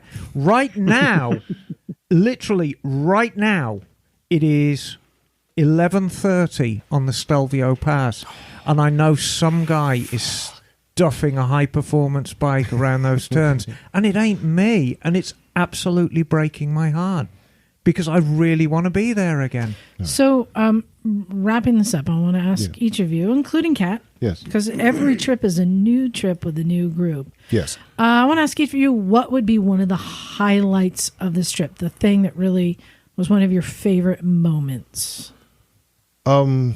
Geez, for me, was probably the last day, knowing that things had mostly worked. I got people through Bolzano. It was really tough. I had to get 20 bikes through Bolzano. I knew that was going to be a challenge. Oh, that was entertaining as all hell. Yeah. Wait, there was how many of you guys? Wait, yeah. That's another. That's actually another story. You missed the dancing because I kept them entertained. I've got video of that. Oh God! No, but really, it was lunch for me. The highlight was pulling into Timmelsjoch and knowing that I was just about to turn loose Emma into one of the best motorcycle museums in Europe. And it's like, we've made it here. We've made it this far. The trip has gone well, and here's the icing on the cake. And Emma's just gonna. I'm turning her loose inside this motorcycle. And museum. every single person asked me, "What was your favorite bike in that museum?" and it was number one. It was the very first one. The thing made out of wood. It was crazy. Yeah, What the was it? Daimler. Oh. The 1884 Daimler. The very first bike. Wow. That, And there's no question. so I mean, was this the this highlight of the trip for you? No, I mean, the whole trip. When something is such a good experience and such an unexpected experience, it's really hard to pin down a highlight. Riding with my friends is always going to be a highlight. And it's funnily enough, that ride back from the tattoo parlor Yeah. You could. with just me and Dave, and he had his programming on. I never figured out how to program the F900, and he got 47 degrees out of a GS on the way back on a lean angle, which is just ridiculous. We had just this ridiculous ride back. And we had a very, very nice dinner. And just, a real nice heart-to-heart talk, just me and Dave, about life in general. And, very sort of candid talk about our lives and who we were and where we were going. And, just that was nice. And it was just almost this ridiculous notion of two Americans halfway around the world talking to each other, and we'd never met before, but we knew each other very well because we both love motorbikes. But it's just one example. It's the whole experience from the moment I got off that plane and met Kat until, we ended up back in Monterey. Mm-hmm. It was just a superb experience. It really was. And I don't want to come across all weird and gushy about it. It was just friggin' brilliant. So, Patrick, for you, what was one of your highlight moments? I think for me, and I said this to some other people too, the highlight, everything was great. The people were the best. But, the one thing that just really, just tickled me the right way was, it was the second or third day in the Alps, and we were working on hairpins and all this stuff, and Kevin was behind me, and next thing I know, I'm looking behind me, and he's right on my ass in the middle of a hairpin. He's really right up my ass, and I'm like, get at it, man. And it just did something for me. It was so good to watch that happen. It's just watching other people get faster and better. Mm-hmm. And it's I don't claim to be a great rider. I'm a decent rider, but watching other people be better and better and better, it just does something for me. So I'm going to ask you the same question, Patrick. Mm-hmm. Post-trip, has your riding improved? It's getting really good. It's well, as I said to Kat earlier, I'm pissed at the roads here in the States because I want to go faster and I just can't. I was going to say that shit. That was a learning experience for me. Is shit. But the shit in the roads. Before my riding has gotten better because it's okay, I can go to unfamiliar roads, which these were completely unfamiliar roads, and I can go at a turn with a plan, and I can go at it with the right approach and the trail braking and all this stuff, and I can rip through a turn and not be afraid that I'm going to run super wide on the other side. Right. I feel way more confident on my own bikes now. Right. Nice. And I'm having way more fun on them now than I was, 3 weeks ago. And I want to make something absolutely clear before everyone thinks, everyone's being down on America. This area of the Dolomites, and the same applies in the Alps, and the same applies to various parts in Europe. People come from all over the world to ride motorbikes and drive cars on these roads. And the city and the counties know it. They have tons of tourist money coming in. It's a guaranteed income. They maintain these roads within an inch of their lives. Oh, we saw that. The road that got closed, and then next morning we went through that road, and they were doing maintenance on it and repaving it, and I was like, nice. Exactly. They had half the road paved, too. Yeah. So they know that people are coming from all over the world to ride these roads, which is why they're so highly maintained. If you go to some of the far less popular areas, you would find roads that are a little similar less, to what's here. similar to what's here. Yeah. You know, to be fair, is Highway 1, when you start getting down towards Big Sur and down towards Gorda and Ragged Point, is a very well-maintained road. When because it doesn't fall. Well, but that's not entirely the road's fault. But they had to make a new one. Yeah, it is a very well-maintained road because it's tourist money. Right. And they know it. And so you've got to compare apples with apples. It's not like the roads, all the roads in Italy are great and all the roads in America are terrible. Because we ran into some shit tarmac too. Yes. So, Henry, Yeah, some of the Yes. how about you? What's your takeaway? What's your big memory from this? I'm going to echo Emma here, and I would say it's the people, like just hanging out in the hotel, drinking beer with a bunch of strangers and just getting to know them.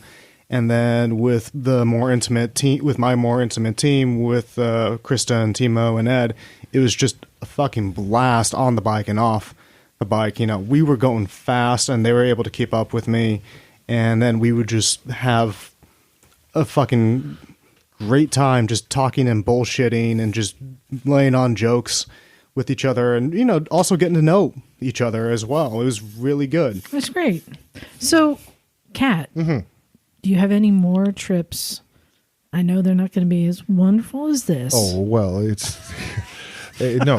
I've got some very specialized trips. I'm doing Corsica and Sardinia in a few weeks, and I still have 3 spots left for the most plush tour that we've got: the Spanish Pyrenees and Aragon. It's 3 days on Aragon, which is an absolutely massive circuit. But you know, of course, people have seen that on MotoGP. But really, the big plus on this one is the sport touring in the Pyrenees, which is absolutely fabulous. Just as good a roads as you get in the Dolomites. Not as picturesque scenery, but the big plus on the Pyrenees is there's nobody there. It's traffic free, so it's and they really make cool dogs. Yeah, the dog assembly line runs night and day. Right. The Well, and things. the They're one- starting to run out of hair, though, especially the white one. So, my question to everyone listening right now is: should we redo a trip in 2023 around the same time? I think it's a great time of year, Kat. Yeah, no, there's no doubt I'll offer this trip for you guys if you want for a motorcycle. So Misfits, if you're want to interested, let us know now, because I mean Yes, there is a please. minimum threshold for people. So if you could do a tentative inquiry, as far as cost goes, because I kind of broke it down, and I think a reality is, including flights, unless the cost of flights go absolutely bananas, for the flight, for the hotel, for the motorcycle, for the gasoline, for the booze, for the food, basically every single penny you can spend, as long as you're reasonably careful, you can do it for $5,000. Yeah, Do you get a discount rate if you don't drink alcohol? Well, you're going to save obviously money. you'll save tons of it's money. coming out of your pocket. Yeah. But I think you could do the whole thing. If you save up $5,000, you're Oh, easily, golden. yeah. Easily, no, you can come back with some nifty little gifts as well. Exactly. The only changes I'll make, I think, next year is I will visit various different groups. I'll probably separate everybody into groups, and then I will just float between groups. The big difference I noticed between some groups who were doing well and other groups who were having problems was the level of communication and how well people were working together as a team. And that's one thing that Gold Squadron, actually, you guys did really well. And people think, oh, you know, it's the fast group's going to make it to the hotel, you know, before anyone else. It's not true. Oftentimes, it's the slow group that gets It was to the hotel consistently Gold Squadron, and the method we used, the major communication was between me in front as leader and Dave at the back. Yep. And Dave's calling out the lefts and rights, and I've got the same display, and I'm just confirming, and he'd say, right turn, 600 clicks. And I'm like, got you, 10-4. And then I know. And then he'd call out the speed cameras, or I would call out the speed cameras. And then the people in the middle were just listening. But that's the key the more you communicate, and it actually adds to the trip. It's not distracting. It doesn't take away from it. It actually adds to it. Right. But that's only possible with the Chatterbox units. Right, exactly. I mean, it's a very, very high quality. Yeah, Bluetooth wouldn't do it. Yeah, at no stage during the whole trip did we ever feel that this was a cut-rate trip, that the hotels were cut-rate, that the food, the bikes, the communication... I mean, the beer was just awful. You drank Germans I enough drank of it. so much beer. And, Even the Germans were like, really, another one? yes, yes. And I mean, What do you think? This is the Oktoberfest. Well, and unfortunately, that's the case. And I know I could never live in Germany or Italy again, ever, because I would end up the size of a house, just based on beer consumption alone. But think about that beer consumption. You remember, for the welcome dinner, I didn't take you guys to one of the big touristy beer gardens. I took you guys to a local beer garden for two reasons. One, it's authentic, and the other reason is it's cheaper. You're getting the same beer, you're getting the same quality food or better for a lot less money. Right. So it's a well-thought-out trip. If you are interested, and we can be fairly flexible with the dates, but basically it's going to be the end of July. Yeah, somewhere around there. I have to Somewhere see when around my dates there. come out. If that's going to fit in with your holiday plans, you've got $5,000, or you can commit $5,000. And I stress that's for the total trip. That's going to be including your flights, including everything. Just begin to let us know so we can start putting some numbers together and see if we can make it work. And, the one bit of information I got back from as many people as I talked to was that Kat does a great job. So, he does a superb job. Congratulations, Kat. Everyone just really said you're top of the game. So, well, fuck, mate, you've been doing it for long enough. You should be good at it by now. No, there's some people in the business who take advantage of folks. But no, I made this tour specifically for the Misfits. Nice. Well, I might consider going next year, I'll just say. But will you consider getting a Vespa for Bagel? This is not really within my realm of capability. It's about finding somebody in Munich who's got a Vespa that Bagel can use. Well, that's a harder thing. There are some places that rent them. Let's talk. Yeah. Let's see what. Yeah, I won't go on this Bagel. Maybe work something out because I am still very, very interested, and next year may be more realistic for me to make it. So okay, let's see. Well, fingers crossed. And again, I mean, we are really speculating, but theoretically, this could be an annual thing. Yeah. If the numbers work out, this could be an annual. No, if there's enough of demand, I'll do two of them. The other possibility is to do one in Tuscany. All right, well, let's talk and plan for next year. Sure. I didn't get it into the news earlier because my music only lasted so long and I timed it out. But there was some other big news. So, last week the Bonneville Speed Week was canceled because there's still water on the salt flats. Oh. Well, next week is Bonneville Motorcycle Speed Trials, and they just announced that they're canceling that too. Oh. Yep. So no speed trials this year. And the reason this was significant is our friend Trev Richter, who's been here with Aaron Sills, was racing. He was going to be piloting the Bub Streamliner and trying to hit 400 miles an hour. Right. Wow. So everyone was so excited for him to be getting behind the wow. Well, the Bub Streamliner has been a frontline campaigner now for years. It's always been the big three. There's been the Bub, Easy Hook, and Ack Attack. And between the three of them, so it's nice that they're still competitive. It's great that he's going to have a little bit more chance to heal his leg. Yeah. Yeah, we're not talking about that. Okay. Very good. We're not talking about that. All right. That was a secret, but okay. Okay. He actually injured his leg recently, but it was fortunately the one limb that is not used to pilot the Bub Streamliner. Right. So he was still going to do it, but but we're not talking about that. Okay. That's a secret. It's just between you and me because we don't have any listeners here. No. But we do have emails. A couple emails, and they have some good questions. Bagel, if you can get yours ready, I'm going to read mine because there is an update on this. So last week I was talking about the New York City checkpoints. If you're not familiar with these, yes. they're creating motorcycle-only checkpoints and pulling motorcyclists over, much like you were talking about on this trip. And then they look for something to find wrong with them. Right.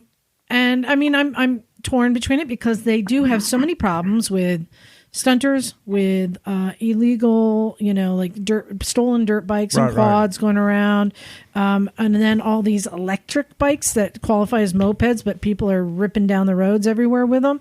So they do have a lot of problematic vehicles. Though the question came up: is this illegal or not? Right? So Ollie.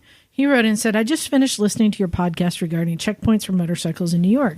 While laws vary state to state, typically the idea is if there is enough of a risk posed to the community, then a checkpoint may be set up in order to protect the community. This is often the case with federal checkpoints such as airports, U.S. borders, etc. In New York, there is specifically a special needs doctrine, which is where the justification of motorcycle-only checkpoints are explained. And he provides a link, and I did read it. It appears at this point that the checkpoints have been upheld as lawful in the courts, although many people disagree. Checkpoints are a pain in the ass, and I think a lot of people are divided on their opinions on if they are good or bad. I think it really depends on the situation. So I actually made a call to somebody who has a little more knowledge about this kind of stuff, who happens to work in Washington, D.C. Okay. And what I was told, and we are going to get into it more in a future show, what I was told is it is unconstitutional, but it is not illegal. It's one of these things. I mean, he made the point about, the border checkpoints. But they were doing those like 150 miles away from the border. Right. And people are like, hey, you can't do that, right? And in this case, there was a court, I think the court below the Supreme Court, Second District, what is that called? Something like that. Appellate court or something. Or one of them. Ninth District. Ninth District. I think they had already ruled that these are not illegal. Using that clause, which allows them to, in special instances, do it. Part of the problem, too, is they're doing this in places where motorcyclists you can't evade, meaning on a freeway overpass connector from one freeway to another, just places where you're trapped in that place. Right. And then, just pulling them over. So we're getting into it deeper, and really, when you use the phrase unconstitutional but not illegal, what that means is until there is specifically a law or a bill passed or an appeal in court, then they can keep doing it. And, it's I hate to sound pessimistic, but the chance of going to a court and as a motorcyclist, an individual motorcyclist, having the law on your side is probably quite slim.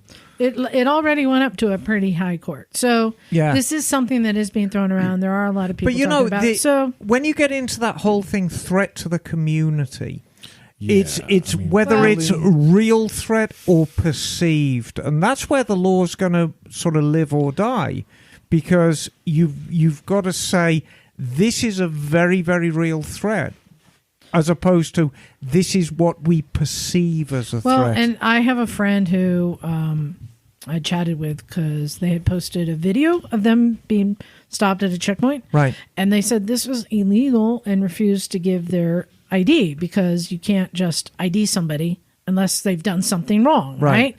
And so they said, well, this is illegal, wouldn't give their ID. So the police officer pulled their key out of the bike. And then when they were having a conversation with him about, like, come on, dude, this isn't cool. And he's like, look, I got a job to do. I need your registration and insurance. Well, it's under the seat, which I can't get to unless I have the key. But he wouldn't give them the key until they gave them their ID, and finally did that. And then apparently a ticket was written up, which is now for not presenting identification, and they've been going to court and appealing, and it's been a whole mess. So But that's probably what it will take, and that will it's set stuff the like precedent. that, exactly. So Yeah. so I'm digging, and I'm finding more and more stories about this. But Well, coming, it's you know, interesting. coming to a town near you, I hope not. Sounds like a job for the AMA guys. It does. Or ACLU. Yeah, Well, and like I ACLU. said, I'm calling people about this, and Well, you need to. and We inquiring. all need to.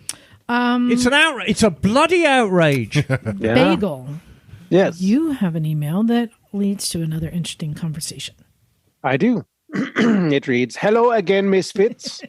Simon the Swede here. Oh, sure. In episode 483, you were discussing random motorcycle-related domain names. Yeah, You mentioned wheelie.com, and one of you thought it was Norwegian. that's you, Bagel. Willie? That was me. Willie.com. In my Yeah. defense, wheelie. Oh, very. I thought you said Like- Willie. A No, wheelie. no, wheelie. No, okay. And in my defense, it had a domain that I thought was from Norway, but apparently it wasn't. But that was my only excuse. It was in yellow and blue, so Here, that was a very This is the website. strong color that it should have been. I should have said it was a Swedish website, but I knew it was Scandinavian, so I was close.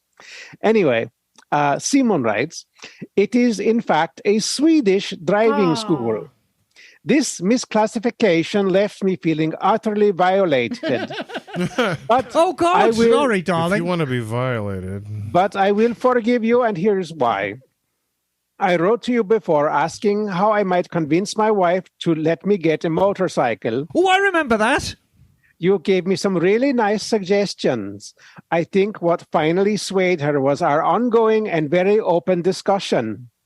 Me reaching out to you probably showed her that this is important to me. Oh. So she said, if you're going to do it, then do it 100%. Get a Harley. Ah! Get a sorry. stretch booster. Now I'm on track to get my license. Thanks. Oh, that's great. Lately, you've been talking a lot about making it easy for new riders. At times, it sounds like you Americans get your license at birth. So easy. Here's what I am facing. Eye examination, getting a government-issued permit, enlisting at a driving school, taking 10 to 15 driving lessons, doing a theoretical risk management class, doing a practical risk management class, written exam, practical exam, an expected cost of $1,000 to $2,000 US just to get licensed. I'm curious to know more about the process of getting a motorcycle license across the pond, and I'm betting one of my pinkies that it varies a lot between states. Please share. All the best, your favorite Swede, Simon. Simon, Now, if you... can I respond to this first? Yes, Yeah, but I think the process in probably half to 2/3 of the states is you buy a box of Cracker Jacks and there's a license inside. yes, Well, yes. what I was going to say to Simon is he's obviously listening to this show. So cast your mind back to the beginning of the show when Liza was reading the list of indictments from the Sturgis rally. And I think that will explain everything about the licensing process in America.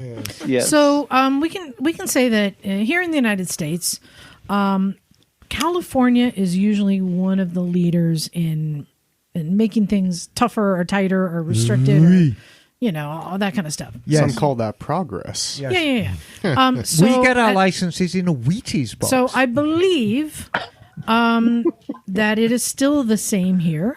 That all you must do is walk in, make an appointment at the DMV, Department of Motor Yes. Vehicles, take a short written test. Yes. Yep. And if you pass the test, You're rolling. you are given a permit that allows you to go out on the streets and learn to ride. Your There's only stretch booster. 2 restrictions on this permit. One, you Three, cannot I ride guess. it You cannot ride at night. Yep. You cannot ride with a passenger. Unless they are and- licensed. And you cannot go on the freeway. Right. Right. But you exactly. are allowed a passenger if they are licensed and instructing you in operating But the that- motorbike. But that other is thing for about the first 30 California, days, I think, How and do then you you can. How do you get anywhere in California without going on a freeway? No, but I think there's no enforcement there either. I think like But not with a permit, you're not. No. I believe that might just be for 30 days. I'm not sure. Yeah, well- but that allows you to go out and legally ride on the streets. Do people ride at night with a passenger But on the it's- freeway? It's Yeah. There's even a faster ways. You just go take a weekend class, take the DMV test during the class. So in 2 Yeah. days of riding, so less than So- 24 hours of Well, riding experience and a written Well, test, you basically you do get- need your permit for the class, though. It wasn't like that when I took I don't. it. No, at least- I don't think- I Really? think they've Yeah. circumnavigated that now, No, babe. if- Oh, really? So, oh, If you interesting. and so for people under, it's either 21 or 18. I think it's 21.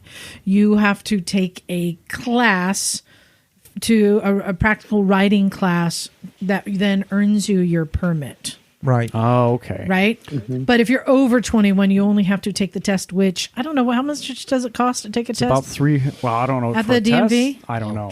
Like, $10 maybe? yeah, it's Or not it's expensive. like nothing. I mean- it's nothing. So basically, it is very, very simple here.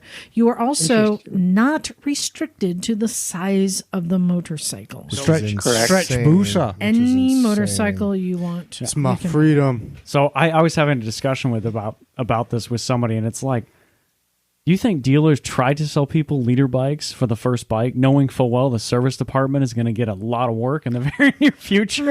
I Usually it's sincerely just hope totaled and not, written off. but I do know of people who taught at riding schools who would have like a dude ride up on his brand new Harley, take the riding school on a little 250 and fail, and then get back onto his Harley to ride home. Yeah. So it is very, very easy here. Really, the policy here is show that you've made the smallest effort to understand the rules of the road. right, and you're And golden. then go out and learn on the roads. Good luck. Right, but That's it. typically speaking, though, that for most states, the process will be first you get a permit. Instruction is completely optional. There may be an eye test required to get your license, but it's usually just looking through a little, viewfinder and reading some letters. And then you have a road test, which, well, quote unquote road test, which may be in a parking lot. And they have you ride around in a circle and up and down and do a figure eight. And okay, you get your license. And that's kind of about it. Or you can keep taking your test and have a perpetual license or permit. Oh, your permit. Yeah, Yeah, permit. just get your permit renewed every 6 months. Yeah, the only other two things with this, now I completely forget what they are, is that, let's see, you can ride anything, anywhere, basically. Right. Now I had it, and now I've lost it. Yeah, it's basically, it's go out there and good luck. We know that tiered licensing is much better for riders. I think most of us who ride agree. Yes. But whenever I've brought that up with like government people, they're like, "Oh, it would never happen." We can't even get helmet laws passed here in most Right. states. But then again, even like lane splitting is illegal in most places. It's kind of crazy. No, it's only illegal in states in the United States. It's legal everywhere else in the world. I know. So Pretty much. So We've been trying here in Oregon, though. we can't get people to wear helmets. It's hard. But that's what I've heard is that the infrastructure would cost so much to get to tiered licensing, having all the schools that you need and all the I don't know, learner plates and all this stuff. It makes sense to me. We're not there. So here's a Harley. Go forth and prosper. That's how it works here. Yeah. This is the land of the free. And, Here's the an dumb. 800 and the pound reason why your motorcycle. motorcycle insurance costs so damn much. Right. Yeah. So we agree that other places have got it figured out a lot better, but yeah, we're pretty dumb. The other thing, and this isn't really motorcycle news, but just kind of interesting news related to Bonneville being closed. I don't know if you guys heard, but there were also floods that went through Death Valley, which is not that far away. Oh, and yeah. Many of the roads were washed out. Yep. Like, what? Gone. Yeah. And in fact, I was watching a video on YouTube, a guy who was going through in an SUV. And he said on one side, coming from the California side, going towards Nevada, there was no sign that said road closure. You came up and then the road was gone and it was a boulder field. And he took because he was in an SUV, he's like, oh, I'll go for it. And he was finding the path, but it was like baby head rocks. And then the road would appear again and then it'd be fine. And then again, it's gone or you'd have to go through a washout. But, and then at one point there was water going across, but he walked across first to check that there wasn't, sunken check the road. depth. Yeah. But he said on his trip across, he rescued 12 Europeans. Wow. There were so many Europeans in rental cars that should not have been there, that were getting stuck in in Toyota Corollas and stuff, getting stuck in the sand and the mud. And he's just winching them out and then going along on his trip. Oh, here's another one. And he's like, wow. Death Valley doesn't mess around. Like, you can die if you don't have enough water. Yeah. There's a reason for the name. And he was just surprised. Or too much water. By the time he got to the other side, they had put up some signs that said road closed, but there's absolutely nobody enforcing it. Nothing, no barriers across the road. So Death Valley is washed out. So avoid Death Valley for a while. All right. Don't fuck with it. Or if you're really looking for a crazy adventure, I mean, He came across a dude on a Harley bagger going through. that's commitment right there. And he's like, I recommend you turn around. He's like, well, I think I'll give it a shot. Even if it wasn't for the crazy weather, it would be hot as shit there right now. Otherwise. There it is. Which no why we can't have tiered licensing or get people to wear helmets? Bagger guy. Because just Americans just want to do what they want to do. You can't tell me what to do. No. Right. So anyway, that is all I have. You know what? Congratulations, you guys having a great trip. You actually have me excited. Usually when I take trips, I like an element of danger or risk or there's plenty there. Yeah, you want to go fast. Yeah. I was going to say, there were some sketchy fucking passes. Let me tell you something right now about the way Italians set up passes. You've got like a 2,000-foot drop, and there's no barrier. There's worn-down concrete posts about 10 feet apart. So you want danger hunt, you've got it. I'm going to cut into the Scootistan episode where Bagel and his crew had to go across a half-submerged, collapsed bridge. Good-o. That is fun. Yeah. That is fun. No, congratulations, Kat, on putting on a successful tour. he did a stellar job. He's very good at his job. Thank you very much for taking care of the Misfits. Because we needed taking care of, didn't we, Kat? But that was the point of the tour, really. Let's talk about making this a yearly thing somewhere. I mean, I don't know, Patrick, Henry, would you want to go back to the same place or you want to try somewhere new? I could go either way, honestly. Yeah. I could go back. At one point I rode the same route 2 days in a row, and I was like, I could ride this route every day and never be dissatisfied. Let's keep the conversation going. Yeah. If you are interested in finding out about any of Kat's other trips, go to leodescapes.com, Leod escapes.com. But if you're interested in doing another Misfits with Kat tour, send us an email at motorcyclesandmisfits@gmail.com. But also send us an email about anything. We want some more emails, especially ones from cool countries with cool accents for Bagel to read. Yeah, exactly. Don't forget, we've got T-shirts for sale. Go over to motorcyclesandmisfits.com. Click on shop. You can see what we have there for sale. Got that cool Evel Knievel logo. I love that design. Can we just share a little bit of news? That Okay, we're over, so I know, but I'm really quite proud of it. Oh, yes, you were right. I should have started with this. I'm so sorry. Emma, congratulations. I don't know if anyone else has seen, but you have a new moniker. I do. I love it. Oh, yeah. So amongst the classic bike crowd, there is a very interesting gentleman called Paul Dorleans. He's been around forever. He's sort of the American Henry Cole. And he runs a online magazine called The Vintagent, which is, the online arts foundation for motorcycles. And they did a little feature on me.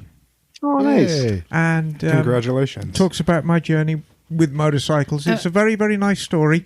And it is entitled, Liza. Yeah, The Mary Poppins of Motorcycles.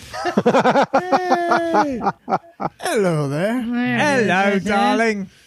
Yes, The Mary Poppins of Motorcycles. And people have commented that it's very well written. It's a nice article, and it talks about who I am and why I am and what I am and all that good stuff. And I'm absolutely thrilled that they kind of reached out to me and said, "Hey, listen, we want to do a little bit on you." So there we are. That's a big deal. Yeah, so well, congratulations. From this point forward, Liza, you should refer to me as your ladyship. I thought you were going to say princess. No. But La Princesa. if you would like to read it, you can find it at thevintagent.com. VINTAGENT. So Vint Agent. Like vintage. Agent. Yeah, vintagent.com. And look for the Mary Poppins of Motorcycles. We are getting so much mileage out of that photo shoot. Yeah, that's going to be my legacy, I feel, that picture. I know. Well, Kat, thank you for coming down and sharing the story. I always like when you come down. And I didn't even mention you guys look so good in your Venom base layers. I swear, Henry used to be the Blue Power Ranger. He is absolutely the Blue Power Ranger. And, it worked out really well when Krista was in the yellow, because it's like, yeah, there it is, blue and yellow, the Power Ranger team. Nice. Well, I'm heading out again. Yes, you are. Midweek. I am going to Sturgis, but more exactly, I'm going to be in Custer, South Dakota. Okay. After Sturgis Festival is So, done, who is running the garage, Liza? you will be running the garage. Which means that everyone will have to do exactly what I say. Yeah, and I will be riding my KLR through the Black Hills, having some fun with a bunch of my friends. Another snip from Mototown. Yes, exactly, exactly. The one that got put in a truck and taken to Sturgis. And the stupid thing, it was ridden from California out there. I know. Well, Shameful. this is a time where we say thank you, all of our thanks. Thank you, Kat. Thank you to all the people who went on the tour and having a great time. No, it was thank good. you to all of the listeners, especially our Patreon subscribers. Just thank you for being you. Yeah. Yeah. And thank you in advance, Emma, for running the garage next week. I will be here for the podcast. I will just be very, very tired. Okay, well, that's okay. If you start snoring, we'll blame it on Bosley from beyond the grave. And then I have a few weeks before I'm gone again. I see. Yes. I'll probably be running the garage then, won't I? Yes. Okay, very exactly. good. But next week, we're going to be getting ride report from the guys who got back from their trip where they had to bury so their that's- poop. Yes. Yeah. The poop barriers. Yeah. Jim came back all mud, just dirty, and with a giant grin. They had so much fun. And John Nice. poop in a bag. I haven't gotten all the stories yet, but no, you just got to bury the poop. Bury the poop, not in the bag. Not pack your poop. Not pack the poop. Bury the poop. We'll work on that. All right, let's get out of here. Thank you, everyone. This is Liza. Henry. Emma, darling. Cat. Patrick. Bagel. And we are out of here. Cool. Cool.